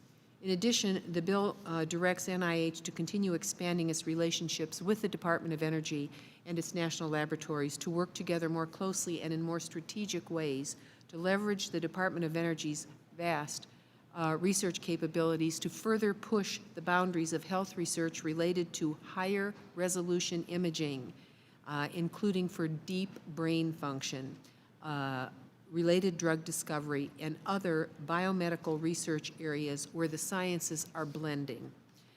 Again, I appreciate the Chairwoman, Ranking Member, and committee staff for diligently working to incorporate these priorities and many others, and I yield back. Thank you. Seeing no other member wishing to make opening remarks, I'd like to recognize Ms. DeLauro to offer a manager's amendment. Thank you very much, Madam Chairwoman. I have an amendment at the desk. The clerk will read the amendment. In the bill, page 50, line 16. Madam Chairwoman, I ask that the clerk dispense with the reading. Ms. DeLauro is recognized. Madam Chair, as I mentioned earlier, members submitted more than 15,000 requests to this bill, and we were able to accommodate the vast majority of those requests. Over the last few days, I've worked with Congressman Cole, and I've had a manager's amendment making a number of non-controversial changes to the bill and report for programs that are of interest to many of the bipartisan members of this subcommittee. I appreciate the close collaboration I had with Congressman Cole and his staff in putting this amendment together, and we are in agreement. I urge the adoption of the amendment, and I yield back. Ranking Member Cole is recognized. Thank you very much, Madam Chair. I want to thank my good friend, the chairwoman of the subcommittee. We certainly support the manager's amendment. I want to thank her for all the inclusion she made on our side of the aisle. Very generous. And I just want to tell the committee, I have no doubt that our chair read every one of those 15,000 requests and gave them a more than fair hearing. So with that, we support the manager's amendment. Ms. Herrera Butler is recognized. Thank you, Madam Chair. Let me say thank you for specifically including in this manager's amendment language directing the NIH to create a pediatric COVID research agenda. I want to recognize my partner in the House Maternity Care Caucus, Lucille Roybal-Allard. We partnered on this request. And it's imperative we identify how this virus is impacting children, and we must ensure that they are included in clinical trials and understand the potential long-term impacts on America's youth. And second, thank you to my colleague Derek Kilmer for joining me as we requested, and you obliged us an additional $2 million for the poison control centers. With calls to the centers continuing to rise, including in our home state of Washington, this funding will provide much-needed support and ensure our constituents have access to this critical service. So thank you to the chairwoman for including this. We appreciate it. Urge its adoption. Are there any other members who wish to be heard on the amendment? I recognize Ms. DeLauro for 1 minute to close. Since there is agreement on both sides of the aisle, Madam Chair, I just yield back, and I'm grateful for the comments of grateful for the requests that the members have made and our ability to be able to address them. Thank you. The question is on the amendment. All those in favor say aye. Aye. Those opposed say no. In the opinion of the chair, the ayes have it and the amendment is adopted. Are there any other further amendments? Madam Chair? What purpose does the member from Oklahoma rise? I have an amendment at the desk, Madam Chair. The clerk will read the amendment. Madam Chair, I ask unanimous consent that the reading be dispensed with. Please proceed. Thank you very much, The member Madam. from Oklahoma is recognized for 5 minutes on the amendment. Thank you very much, Madam Chair. Madam Chair, my amendment Excuse removes, me, is this amendment 1 or 2? this would be amendment number 1, Madam Chair. Thank you. Without objection, the reading of the amendment is dispensed with. You are recognized for 5 minutes on the amendment. Thank you very much, Madam Chair. Madam Chair, my amendment removes several poison pill riders and language in this bill that will prevent it from ever becoming law. The hostile language in this bill will block free exercise of civil rights and religious faith and force taxpayers to fund Planned Parenthood clinics and provide information on abortion to every pregnant woman who seeks family planning services. My amendment simply strikes these provisions, allowing current law and policy in these matters to continue. My amendment also deletes funding for the controversial teen pregnancy prevention program, which has been modified in this bill to prevent funds from going to groups that emphasize abstinence. Instead, it shifts these funds to the National Institutes of Health, which, as I've said in my remarks earlier today, is woefully underfunded in the base bill. Congress has long supported vigorous protection for rights of conscience and the right to follow the dictates of one's faith in the marketplace and the workplace. Recent ruling by the Trump administration have strengthened and clarified those rights. This bill seeks to block those, effectively allowing Americans to be forced to violate their conscience or religious beliefs. For example, one of the rules put forward by the Department of Health and Human Services protects physicians, pharmacists, nurses, teachers, students, and faith-based charities who do not wish to provide, participate in, pay for, provide coverage for, or refer for services such as abortion, sterilization, or assisted suicide. The bill before us would prevent HHS from using any funds to enforce this protection. The bill also requires all grantees receiving funds under Title X Family Planning Program to provide information about abortion services to every pregnant woman they serve, regardless of the religious beliefs of the woman or the grantee. Many faith-based grantees believe abortion is the murder of innocent human life, and the government should never force them to tell someone how to get an abortion as a condition of receiving taxpayer dollars. The right to follow one's conscience on deeply held religious and moral beliefs is one of the foundations of our country. These riders are nothing more than partisan poison pills inserted in a presidential election year, something my friends on the other side of the aisle decried year after year as not belonging on appropriations bills. Why do they belong there now? The Labor-HHS bill will never become law if the language my amendment seeks to strike is inserted in it. I urge the passage of the amendment, and I yield back the balance of my time. Are there any other members wishing to be heard on the amendment? Chair DeLauro seeks recognition. Thank you, Madam Chair.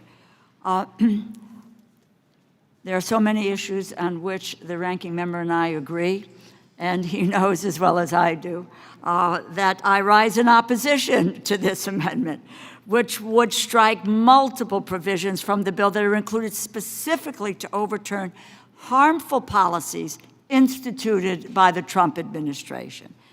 The amendment would strike the bill's provisions blocking implementation of the harmful and damaging rule affecting the Title X Family Planning Program, often referred to as the domestic gag rule. Blocking the domestic gag rule is critical to ensuring that women have access to the full range of evidence-based preventive and reproductive health care services. We included that provision in the bill because the Title X gag rule is unethical, it is dangerous, and it is illegal. Over 2/3 of the patients who seek care at Title X clinics are in a household that is at or below the poverty level. The majority identify as people of color. Many of these patients are uninsured or underinsured. And the provision in the bill is necessary to stop the Trump administration from controlling what information people can and cannot get from their health care provider. The amendment would also strike Section 244 from the bill. The Section 244 blocks the administration's refusals rule, which is a rule that would allow discrimination in virtually all facets of health care by allowing hospitals, doctors, nurses, and other individuals and institutions to deny a patient standard medical care based on their own personal beliefs, not on what is best for the patient. We included Section 244 in the bill because the refusals rule is not only dangerous, it is unlawful. Every federal court to consider the issue has ruled that it is unlawful. The amendment would strike 2 provisions from the bill that protect families, including LGBTQ families, from discrimination. The Trump administration is attempting to roll back protections for transgender people. We specifically included these 2 provisions in the bill to protect some of our most vulnerable communities. Discrimination has no place in health care. The amendment would eliminate funding for the Teen Pregnancy Prevention Program. The current administration has mismanaged the Teen Pregnancy Prevention Program, taking funding away from grantees that provide high-quality, evidence-based, comprehensive sexual health education programs and redirecting those funds to abstinence-only programs, which we know do not work. We look forward to a next administration which will administer this program faithfully so it can return to its mission of successfully reducing the number of teen pregnancies. And finally, the amendment would strike Section 114 from the bill. That provision blocks the administration's rule that would give taxpayer-funded contractors the extraordinary power to hire and fire employees based on religion and on the employee's understanding of religious tenets and beliefs. I urge my colleagues to oppose this amendment. Ms. Granger. Thank you, Madam Chair. I strongly support the gentleman's amendment. I can't agree to reverse the important policies put forth by this administration to protect life and religious beliefs. Let me explain some of the troubling language contained in the underlying bill, which this amendment would reverse. All family planning grantees would be required to provide information about abortions to all pregnant women they serve, even if the grantee has a religious objection to abortion. The bill also blocks the administration from protecting Americans from following their own religious beliefs in their day-to-day work. This is wrong, and this amendment strikes these provisions from the bill. Our government should not require doctors, nurses, and faith-based organizations to disregard their deeply held views. We must have policies in place to ensure life and religious freedoms are protected. The gentleman's amendment will allow these important protections to continue as they exist today, and I urge a yes vote on the amendment. Ms. Clark. Thank you, Madam Chair. The rule in question from the administration allows healthcare providers to claim religious or moral beliefs as a reason to refuse an individual health care. This is protected patients from discrimination in healthcare and is the first broad prohibition of sex discrimination in healthcare in federal law. If allowed to move forward, this amendment and the rule contained in it would allow a practitioner's personal beliefs, not medicine, to dictate a patient's care. HHS has no justification for this harmful rule, and it's clear that they're once again trying to create more challenges for people seeking reproductive health care and LGBTQ plus patients. The rule allows virtually any individual or entity involved in a patient's care, from a hospital's board of directors to a receptionist that schedules procedures, to put their personal beliefs ahead of a patient's health. In fact, HHS explicitly states that hospital room schedulers and those that clean surgical instruments can refuse to do their jobs if they believe it is reasonably connected to an objective health service. This rule and amendment endorses discrimination based on sex and should not be allowed to move forward. I urge a no vote on the amendment. Mr. Adderholt is recognized. Thank you, Madam Chair, and I want to rise in strong support of my colleague from Oklahoma, Ranking Member Cole's amendment, number 1. It seems the majority is putting politics and ahead of trying to get our job done, and that's to get the bill signed into law. We know that President Trump has issued a veto threat against any legislation that weakens current pro-life federal policies and laws or that encourage the destruction of innocent human life at any stage. And this bill certainly does that. Additionally, I understand the bipartisan budget agreement for FY20 and 21 stated that poison pills would not be included. But again, that this bill would violate that agreement. The underlying bill is bad policy. It violates the bipartisan agreement, and I would urge my colleagues to support Mr. Cole's amendment, and I yield back.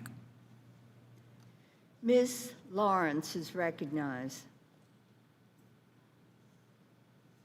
Madam Chair, here we are again. Once again, some of my colleagues continue their unwarranted attacks on programs that provide critical health care for millions of Americans across this country.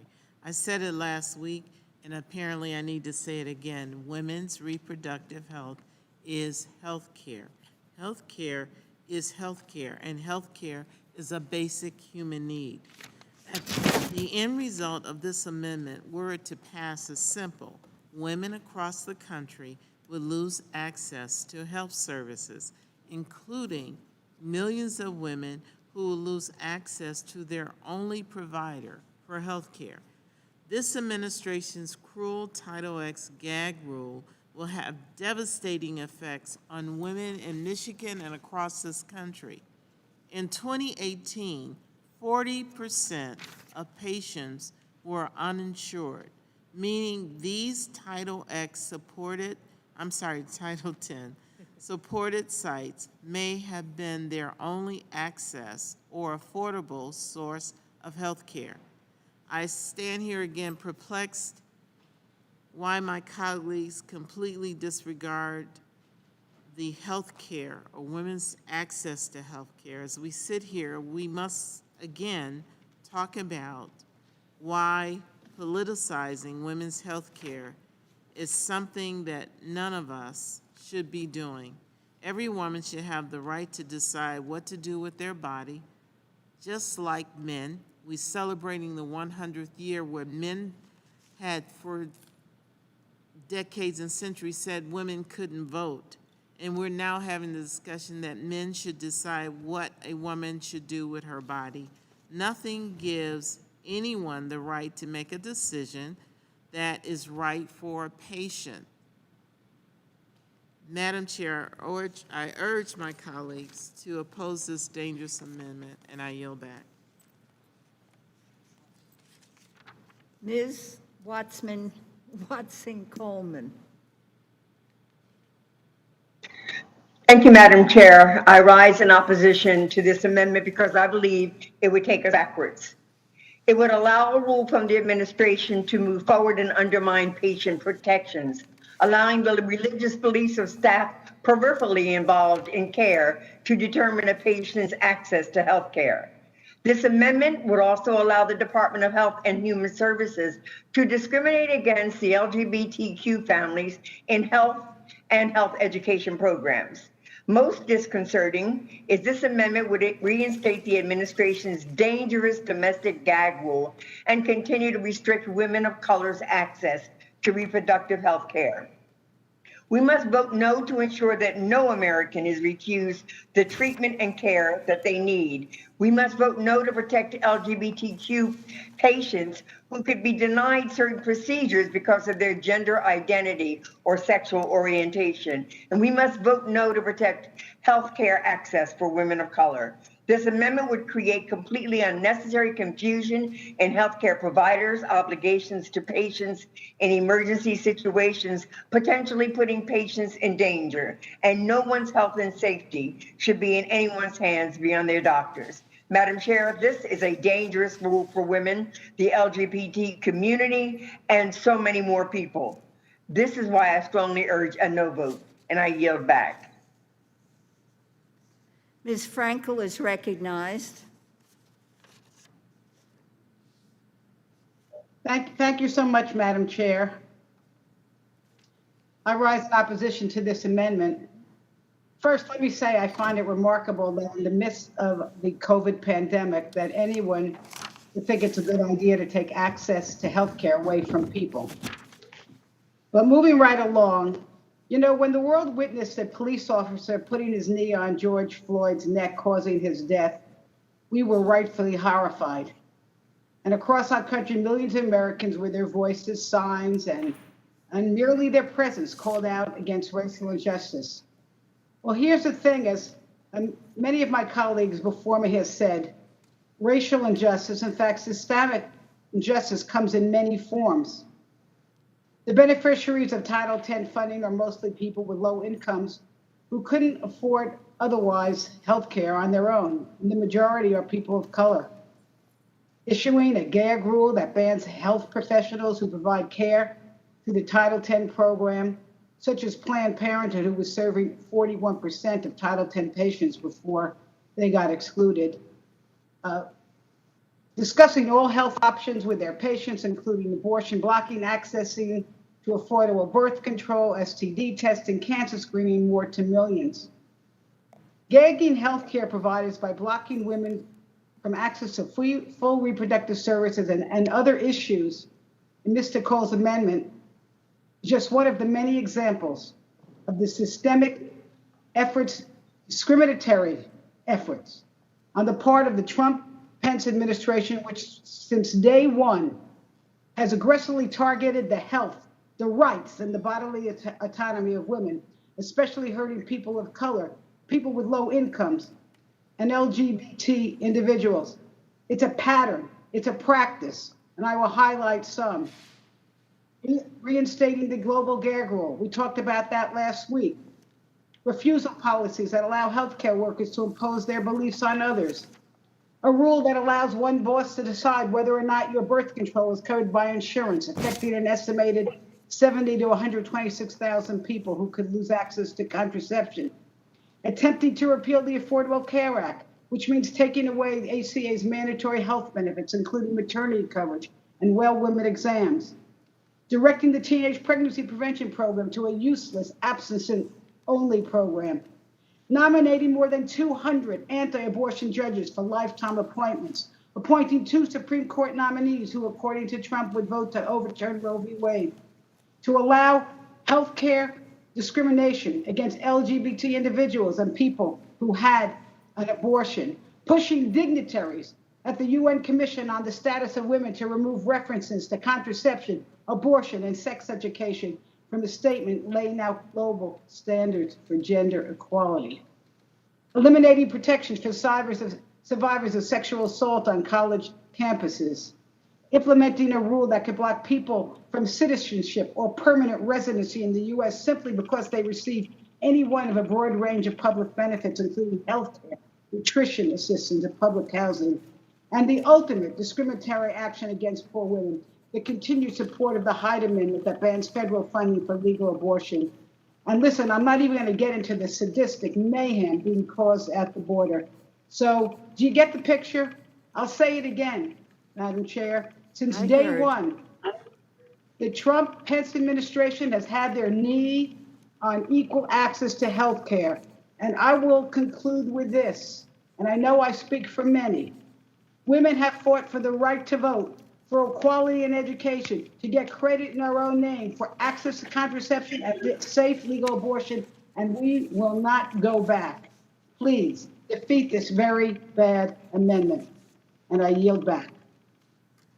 Anybody else? If there is no further debate, the member from Oklahoma is recognized on the amendment for 1 minute to close. Thank you very much, Madam Chair. Madam Chair, I wouldn't presume to try and change anyone's opinion on an issue this sensitive, and I recognize everybody holds those opinions sincerely and profoundly. I would point out, however, that this bill will not become law with this language in it. It won't pass the Senate. It won't be signed by the President. That means this bill will not be enacted this year. And frankly, it probably wouldn't be enacted next year, no matter what happens in November, unless the Senate also decides to get rid of the filibuster rule. So this is recognizing a political reality. And I do feel strongly about it, but again, I recognize others feel strongly in the other way. With that, I would urge passage of the amendment, Madam Chair, and yield back the balance of my time. The question is on the amendment offered by the member from Oklahoma. All those in favor say aye. Aye. Those opposed say no.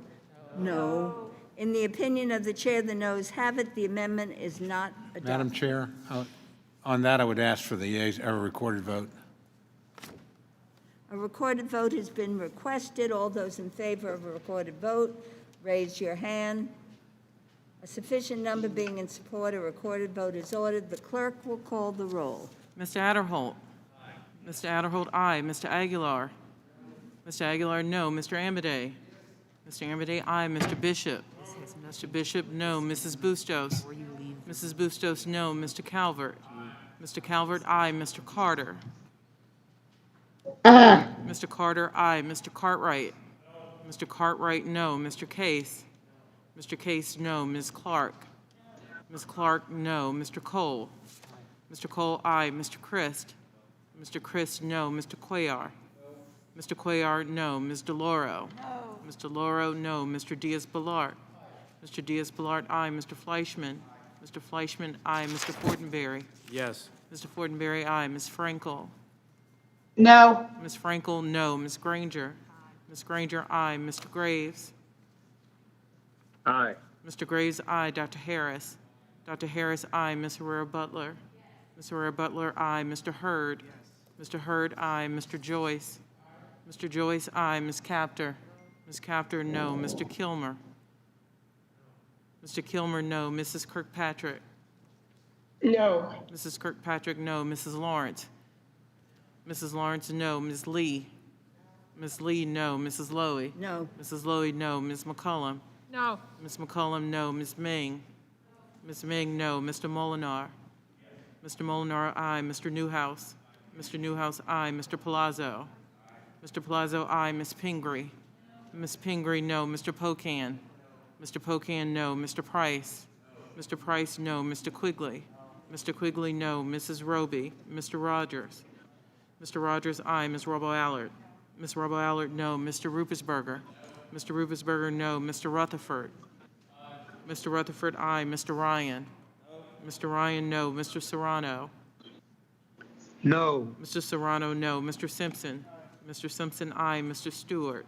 Mr. Stewart, aye. Mrs. Torres. Mrs. Torres, no. Mr. Visklowski. Mr. Visklowski, no. Ms. Wasserman Schultz. No. Ms. Wasserman Schultz, no. Mrs. Watson Coleman. No. Mrs. Watson Coleman, no. Mr. Womack. Mr. Womack, aye.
On this vote, the ayes are 22, the nays are 30.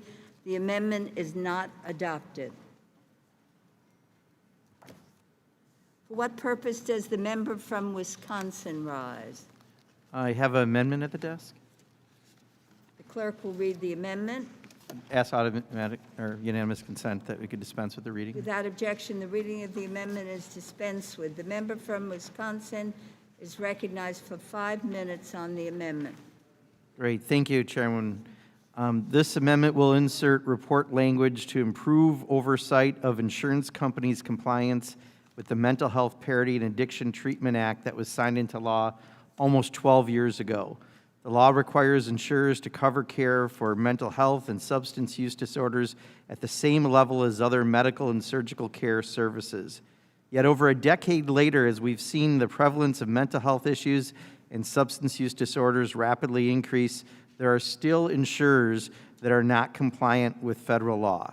According to data from the National Association of Mental Illness, only 43% of U.S. adults have mental illness have received treatment in 2018, and only 50% of youth aged 6 to 17 with mental illness disorders receive treatment.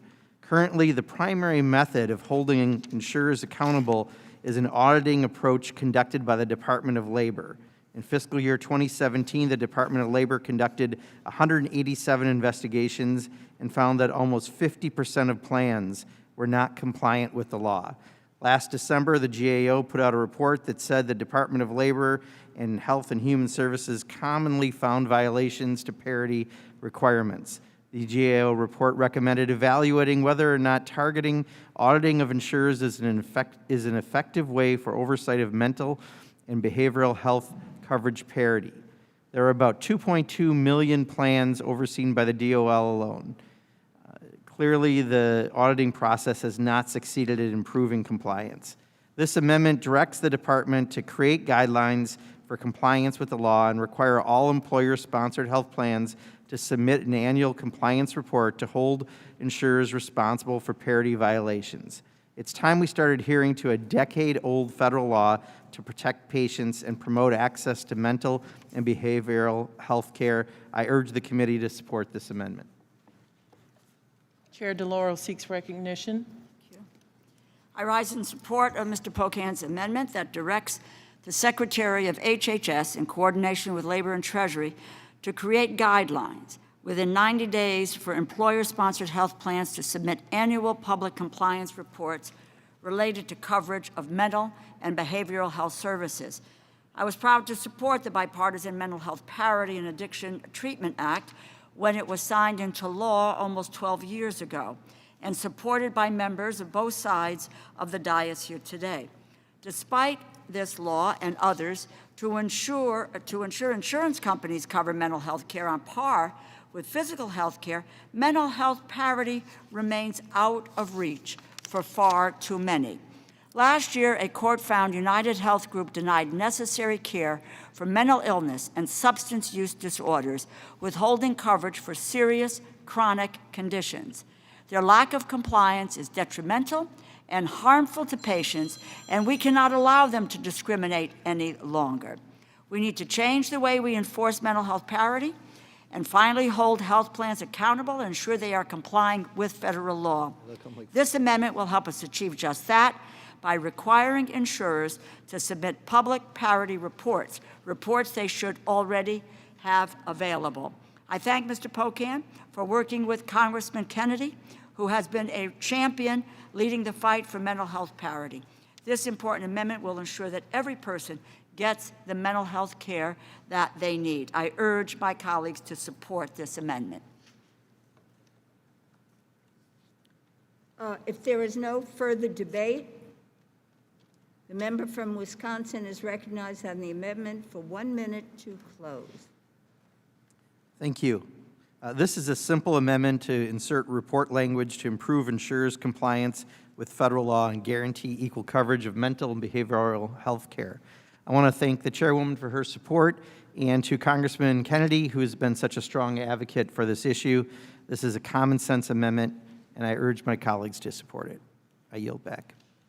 The question is on the amendment offered by the member from Wisconsin. All those in favor say aye. Aye. Those opposed say no. The ayes have it. The amendment is adopted. For what purpose does the member from Florida rise? Thank you very much, Madam Chairwoman. Folks, until recently, actually for decades, farm labor contractor employees engaged in driving trucks when they're, for example, taking crops around to different parts of the field, or Wait a minute. The clerk will read the amendment. I apologize. I do have an amendment on the desk. At the end of the bill, before the short title, insert the following: none of the funds made available by this act. I would move that the reading be dispensed with. Without objection, the reading of the amendment is dispensed with. Madam Chairwoman, I was on such a roll. So as I was saying, so when farm labor contractors, their employees are engaged in driving trucks containing You are, crops. by the way, recognized. Thank you. 5 minutes on the amendment. Thank you, ma'am. Start again. I'm not going to start again. Keep going. I should just shut up right now. But I will be brief, Madam Chairwoman. So again, when they're moving crops to different parts of the field or even to packing facilities, that has always met the definition in the Department of Labor of agriculture labor when we're dealing with H-2A visas. So, however, in 2019, the Department of Labor, this is interesting, changed their interpretation of agriculture labor. Didn't change the law, didn't change the rule. After 2 decades, they just changed the interpretation of it with, again, not giving anybody any time, no input from anybody's. So it's creating a major issues, and so farmers are experiencing severe financial hardship due to this new interpretation. Now, it's interesting. I've spoken to high-level folks in the Department of Labor. I haven't talked to anybody who supports this new interpretation or frankly understands why it happened. So all the amendment does is it just says that no funds can be used for this new interpretation until the Secretary of Labor and Secretary of Agriculture submit a report to Congress just assessing the economic and workforce impact of these decisions and interpretations. Again, the fact that it was done, nobody understands, who frankly made the decision, and I can't get an answer. Nobody seems to support it, and no change of law, just interpretation. It's having it's creating a lot of hardship for, again, farmers in my area. I should have spoken to the Chairwoman, Madam Chairwoman. You have always been amazingly accessible. I apologize to it. I hate this whole fact of social distancing, and so, again, my bad. I should have spoken to you before. I don't think this is controversial, and so I would urge your support. Thank you, and no need for apologies, but I will also say to you that I rise in opposition to this amendment. It would effectively allow labor contractors to import truck drivers through the H-2A program until the Departments of Labor and Agriculture submit a labor impact study on such use of the H-2A program. Although labor contractors are now prevented from bringing in truck drivers through the H-2A program, they are free to use the H-2B program for this purpose. This amendment seeks to reverse an H-2A-related limitation on labor contractors who are not farmers that prevents them from using the H-2A program for truck drivers. By reversing the limitation, the labor contractors will be able to bring in such workers through the H-2A program rather than through the H-2B program. And so by effectively recategorizing H-2B trucking job occupations as H-2A jobs, labor contractors can evade the requirements in the H-2B program, which include legal protections that H-2A workers are excluded from, as well as the cap on the number of H-2B workers that employers can bring into the U.S. Since the number of H-2A visas is uncapped, a labor contractor can bring in as many truck drivers as it wants. This amendment hurts, ultimately, U.S. truck drivers. In April alone, more than 88,000 truck drivers lost their jobs, the biggest single-month loss of trucking jobs on record. At a time when the nation is facing a pandemic, record unemployment, employers are trying to circumvent the law and import cheaper labor. At the same time, we have truckers looking for work. You know, the agriculture industry is the only industry with access to an uncapped guest worker program. It's particularly striking given that agricultural workforce is still excluded from many of the basic labor protections, such as overtime pay and the right to freedom of association and collective bargaining rights.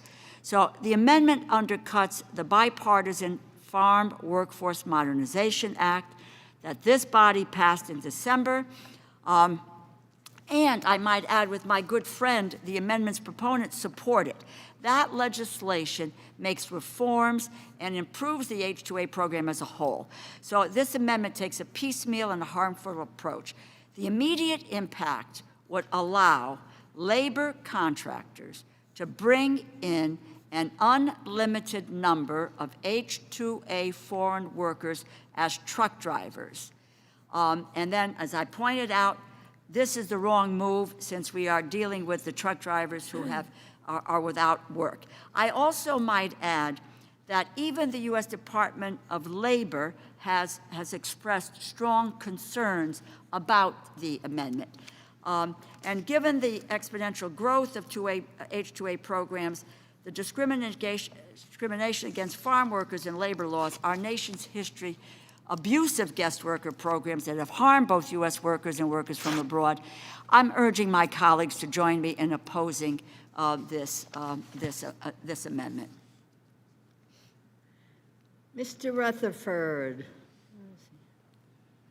Thank you, Madam Chair. I want to thank my friend from Florida for bringing this critically, I think, important amendment to the floor. And I want to rise in strong support. You know, agriculture is the second greatest economic driver in Florida. And seasonal truck drivers are important to that economy. And each year, our seasonal employers face hurdles to appropriately staff their harvesting season. And so, in addition to those staffing challenges, they also face challenges in our agricultural community dealing with pest and disease, hurricanes, and other natural disasters that can wipe out entire crops. And so, having this additional seasonal challenge of staffing just exacerbates the entire system. It's not limited to Florida either. This is nationwide. I'm sure agriculture and many of the districts and members in this room are impacted by this. And to make matters worse, last year, with all of this other COVID-19 problem, now last year when the Department of Labor began denying H-2A visa applications for agricultural truck drivers in seasonal jobs that they had been performing for 20 years. They had been in this business. The Department of Labor unilaterally decides to change the interpretation of the law. And that impact is going to be, has been significant already.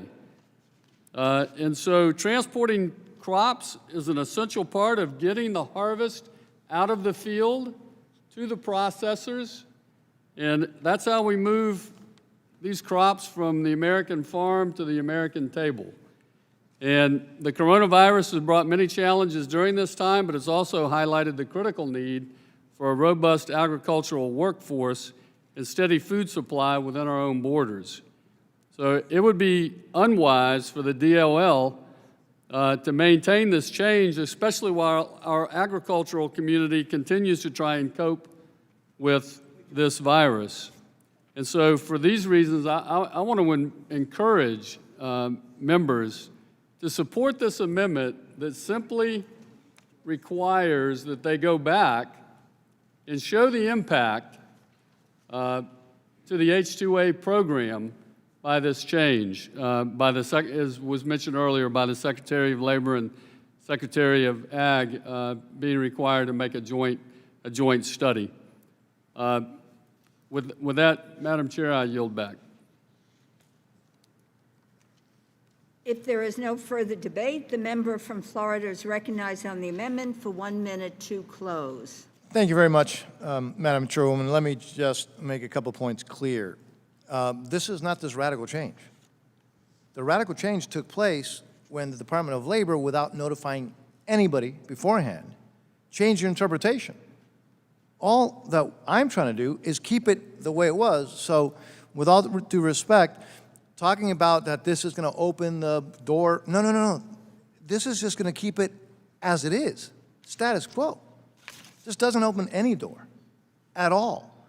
And so we know how dangerous, we've all seen how dangerous it is to rely on other countries for, medical devices, and how, frankly, government policies have incentivized folks to leave the country. And now we saw that we had this huge crisis and we have to import from China basic things like masks. Imagine if a new change of interpretation caused further difficulty to our farmers and then made us have to import our food. Again, this is not this radical change. We're trying to stop temporarily until at least they get information to this body. We want to stop the change, not create change. The H-2Bs, by the way, they weren't available anymore. The farmers in Florida weren't allowed to get any more because those were capped. They're finished. They didn't have any more. So we're just trying to keep it as it is, how it's been for the last 20 years, so that we don't hurt farmers until at least we get some information. That's all this does. I respectfully would ask your consideration. I yield back, Madam Chairwoman. Thank you. And before I call the question, I want to remind all members to wear your masks for the safety of your colleagues. Most people are wearing them, but there may be some who are not. Please wear your mask. The question is on the amendment offered by the member from Florida. All those in favor say aye. Aye. Those opposed say no. No. In the opinion of the chair, the noes have it, and the amendment is not adopted. For what purpose does the member from Maryland rise? Madam Chair, I have an amendment. The clerk will read the amendment. Strike sections 113 and 407 relating to joint employer.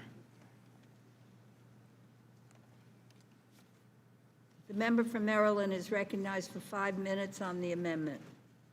Thank you very much, Madam Chair. This is not a new subject for the committee. This deals with striking the two sections in the bill, 113 and 407, that relate to the January and February 2020 DOL and NLRB final rules issued on joint employer. With the bill in its current structure, the rules would revert to the rules that were from 2015 and 2016 that caused great concern especially in the franchise industry. So what we'd be left with is we'd be reverting to the rules that hindered the hiring and the performance of that franchise industry. All the members of the committee should have gotten a letter from the Asian American Hotel Owners Association, the Franchise Business Services, the International Franchise Association, National Franchise Association, National Restaurant Association, pointing out the problems with reverting to that prior language. The major problem, which is in the third paragraph of the letter, says prior to the finalization of these two rules, that is the new rules from January and February of this year, the IFA, the International Franchise Association, commissioned an economic analysis showing that the unpredictable joint employer policy in recent years had cost franchise businesses over $33 billion per year in economic output, and as many as 376,000 franchise job opportunities were lost, and those are American jobs. I would hope the subcommittee chair, as she spoke about so eloquently about American jobs on the gentleman from Florida's amendment, would care about these hundreds of thousands of jobs that would be harmed and lost by the lack of adoption of this amendment, that is, by the language in the bill. Now, most interestingly, if you read the letter, it shows the disparate impact that this has on minorities. Because, in fact, 30% of franchises are minority-owned. In fact, in many areas of the country, this is the way that minorities establish a small business and achieve the American dream. That's compared to only 18% of non-franchise businesses. So, in fact, this is an example of disproportionately discriminating against minorities in the language of the bill that my amendment seeks to change. I urge the adoption of the amendment, and I yield back. Chair DeLauro is recognized. Thank you, Madam Chair. I rise in strong opposition to this amendment. The Department of Labor and the Trump-controlled National Labor Relations Board's joint employer rules were written to shield corporations from liability for labor law violations by allowing them to hide behind their contractors and subcontractors and hurt those very workers that my colleague just referenced. The Fair Labor Standards Act provides for a federal minimum wage and requires employers to pay time and a half for all hours worked above 40 hours per week. And the National Labor Relations Act secures the freedom of workers to represent themselves in the workplace, and the Congress designated the National Labor Relations Board to defend it. These labor laws have provided workers with basic rights for generations. But corporations are seeking to exploit a changing economy to get out of these obligations. In our modern economy, core business activities are increasingly outsourced and contracted out. Staffing agencies conduct key human resource functions for businesses, housekeeping firms, clean hotels, and companies use contractors for manual labor in distribution centers. These firms will often turn to their own subcontractors to provide workers at specific locations or to perform other supporting functions. Corporations, along with their friends at the Department of Labor and the NLRB, are seizing on these dynamics to shirk their responsibilities to provide workers with basic wage and collective bargaining rights through these joint employer rules. By denying funds for these rules, we are ensuring franchisees are covered by the Federal Labor Standards Act and the NLRA. These rules interfere with these protections. And what we are doing is we are giving protections back to workers. And I urge my colleagues to oppose the amendment. Madam Chair? Mr. Cole is recognized. Thank you very much, Madam Chair. Madam Chair, the provisions added to this bill would prohibit the Department of Labor and the National Labor Relations Board from implementing new joint employer regulations. These regulations come after years of back and forth and litigation about who's considered an employer for the purposes of labor law enforcement.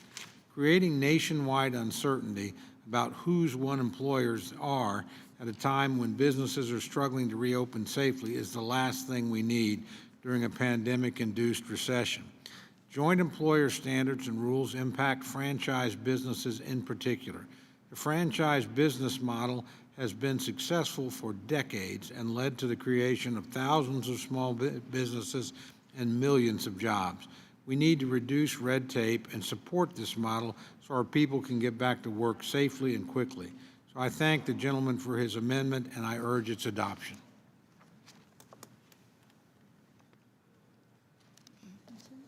Ms. Wasserman-Schultz is recognized. Thank you, Madam Chair. I also rise in opposition to this anti-worker and anti-union amendment that will deepen economic inequality. The Trump administration's rule rolling back joint employer protections for workers will only serve to incentivize corporate outsourcing, keep the cost of labor low, and undermine compliance with laws designed to protect workers. The bill before us today would rightly limit all funding to further this dangerous policy. When companies outsource portions of their workforce to staffing companies and subcontractors, but still retain control over many of the essential terms of employment, they should not be able to shirk accountability for labor conditions or avoid the bargaining table. The new joint employer test created by the Trump administration would apply to almost no subcontracted workplaces. This change flies in the face of decades of legal precedent, and it is especially malicious because we know that more companies, especially in lower wage industries like janitorial, home care, warehousing, and retail, are using labor subcontractors like temp and staffing firms. Subcontracted workers who are disproportionately people of color are often unable to determine who signs their paychecks or sets the terms of their employment. This legal ambiguity drives wages down by eroding workers' rights to organize and bargain collectively to set stronger pay standards. This is just another naked attempt to boost the power of corporations while eroding the power of the average American worker. I recommend a no vote on this amendment. Workers deserve a joint employment standard that guarantees their rights and will create more economic security. I yield back the balance of my time. Ms. Granger is recognized. Thank you, Madam Chair. I support the gentleman's amendment, which would allow the new joint employer regulations to remain in effect. There will be a negative impact on businesses and our communities if this standard is changed. Right now, our businesses need our support more than ever. We should not be putting up roadblocks to them reopening, which is exactly what the bill before us would do. This bill blocks the administration from enforcing rules that govern which employers can be held liable for labor law violations in franchise businesses. My colleagues on the other side of the aisle seem to think shutting down franchises is a way to reignite our economy. I don't agree with that. The franchise business model has been successful for decades and led to a creation of thousands of small businesses and millions of jobs. I support local business, and for that reason, I support the gentleman's amendment to enable the administration to continue to enforce common sense existing law. I urge a yes vote on this amendment, and I yield back. If there is no further debate, the member from Maryland is recognized on the amendment for 1 minute to close. Thank you very much, Madam Chair. Look, the COVID-19 pandemic and ensuing business closures have harmed franchise businesses in every business line and in every district in the United States. According to a recent survey by the Franchise Association, 3 out of every 4 franchise businesses were at one point fully closed due to the downturn of the government directives. Now, these are not large corporations. These are small, family-owned businesses that give every American the ability to achieve the American dream by having their own business and becoming successful. These are not the big guys. These are the little guys who are in every congressional district. These are the administration's January and February rules from the NLRB and the DOL are clear-cut, which is what businesses need to succeed and to operate. I urge, during this pandemic, please, please take these small business unfriendly sections out of the bill, and I yield back. The question is on the amendment offered by the member from Maryland. All those in favor say aye. Aye. Those opposed say no. No. In the opinion of the chair, the noes have it, and the amendment is not adopted.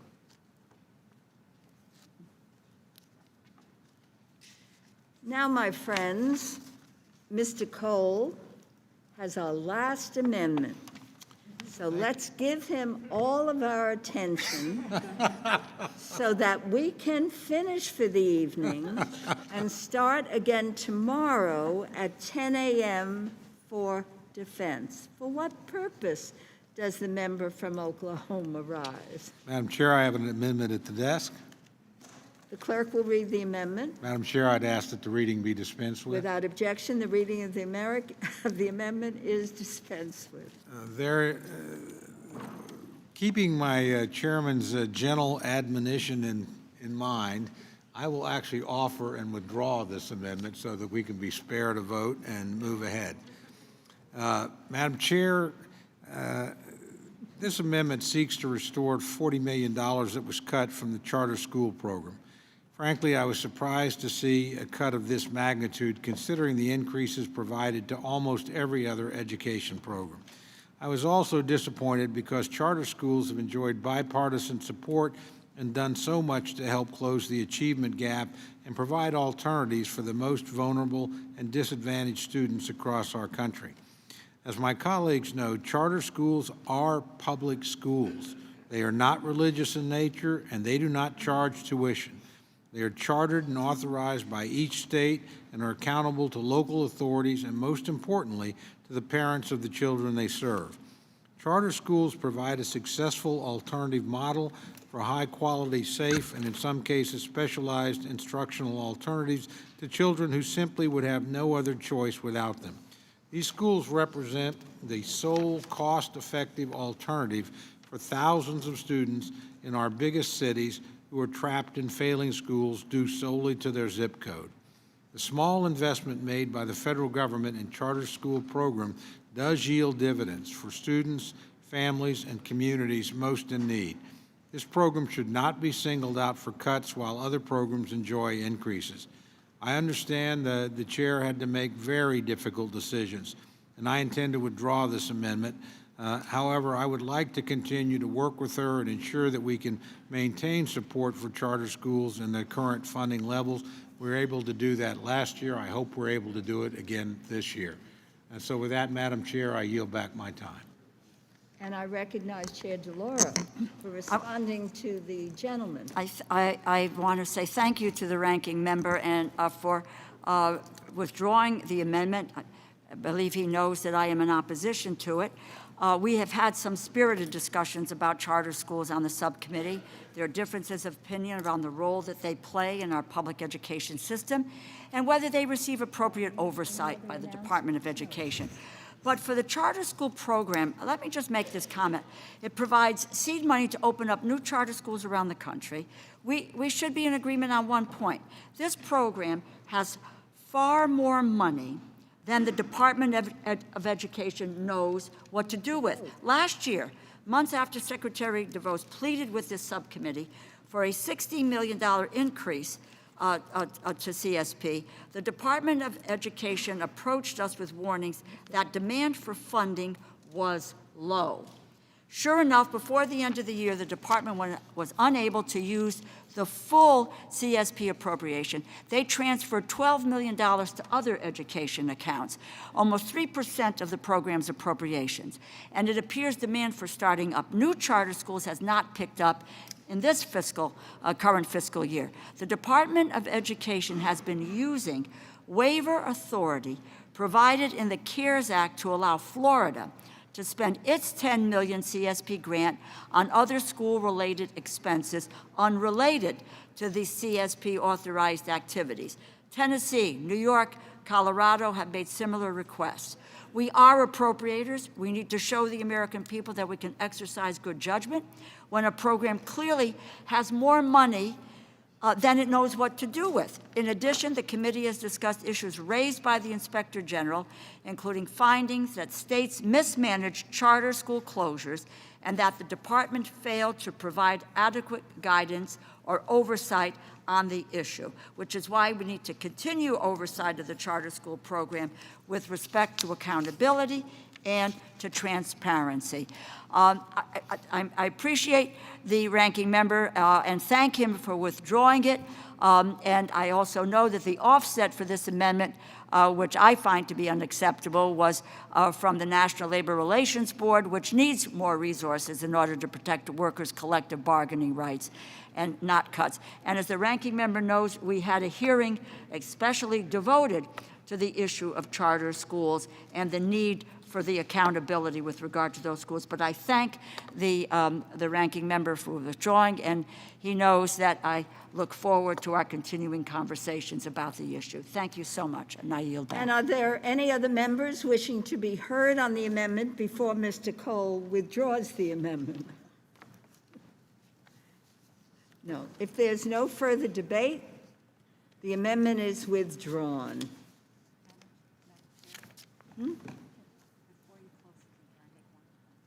Sure. Do we have anything else? Wait a minute. Is there any further amendment or discussion? I think our chair wishes to say something, so I won't say seeing none. Did you want to be acknowledged? All I wanted to do was thank my colleagues. Obviously, I thank my ranking member, but I wanted to thank the colleagues on both sides of the aisle for their very, very kind words this afternoon. But more than the words, if I might say, it's the commitment, it's your convictions to the mission of the Labor-HHS bill, which, as we all say, we all know in our viscera that this bill touches the lives of every individual, every child, every family throughout this country. And while we will debate, we will disagree, and with strong feelings, with passion, with the whole nine yards, because it comes out of deep convictions as to the issues that we care so much about. And I just want to say a thank you to all of you for being engaged in this bill and for participating in such an intense way. So thank you very, very much. And again, I thank my ranking member for his participation. So it seems to me, if Mr. Cole, you are recognized.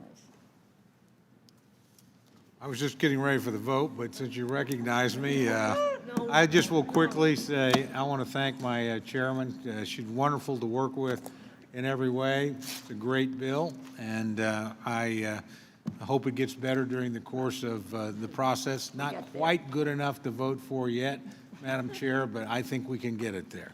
With that, I'll yield back. So I shall officially say, is there any further amendment or discussion?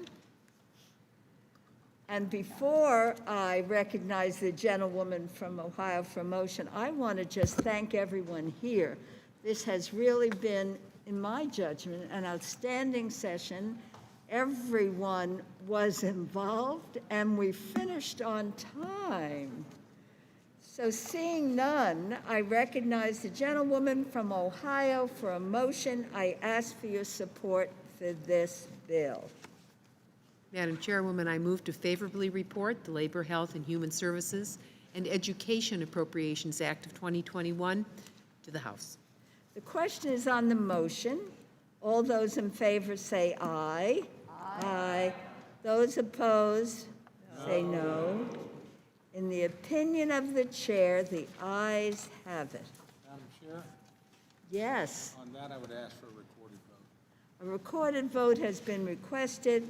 All those in favor of a recorded vote, raise your hand. A sufficient number being in support, a recorded vote is ordered. The clerk will call the roll. Mr. Adderholt. Mr. Adderholt, no. Mr. Aguilar. Mr. Aguilar, aye. Mr. Amodei. Mr. Amodei, no. Mr. Bishop. Mr. Bishop, aye. Mrs. Bustos. Mrs. Bustos, aye. Mr. Calvert. Mr. Calvert, no. Mr. Carter. No. Mr. Carter, no. Mr. Cartwright.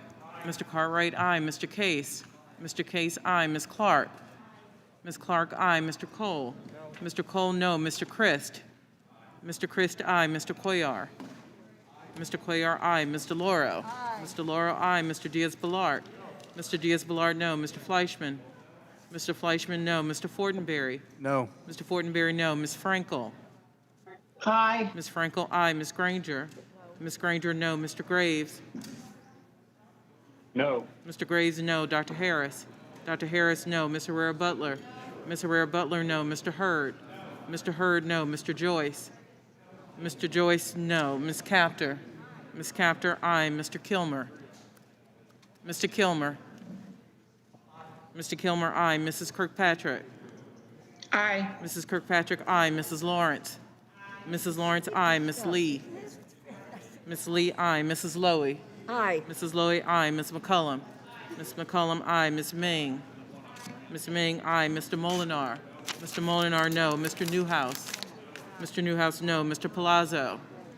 Mr. Palazzo, no. Ms. Pingree. Ms. Pingree, aye. Mr. Pocan. Mr. Pocan, aye. Mr. Price. Mr. Price, aye. Mr. Quigley. Mr. Quigley, aye. Mrs. Roby. Mr. Rogers. Mr. Rogers, no. Ms. Robo-Allard. Ms. Robo-Allard, aye. Mr. Rupesberger. Mr. Rupesberger, aye. Mr. Rutherford. Mr. Rutherford, no. Mr. Ryan. Mr. Ryan, aye. Mr. Serrano?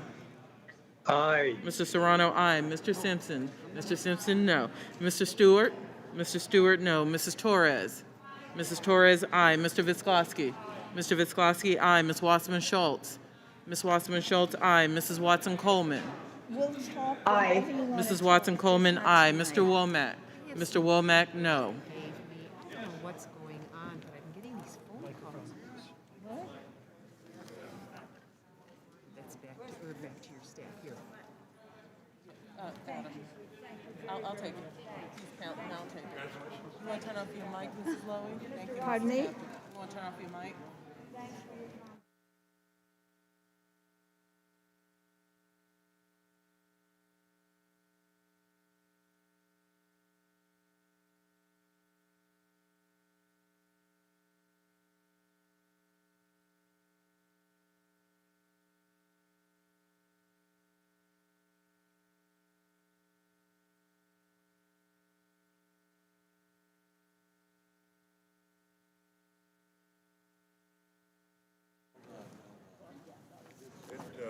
On this vote, my friends, the ayes are 30, the noes are 22. The motion is agreed to. I ask unanimous consent that the staff be permitted to make technical and conforming changes to the bill and report just approved. Seeing no objections, so ordered. Without objection, the committee stands adjourned. Already asked for 3 days. Someone says Mrs. three. Lowy, 3 days. 3 days.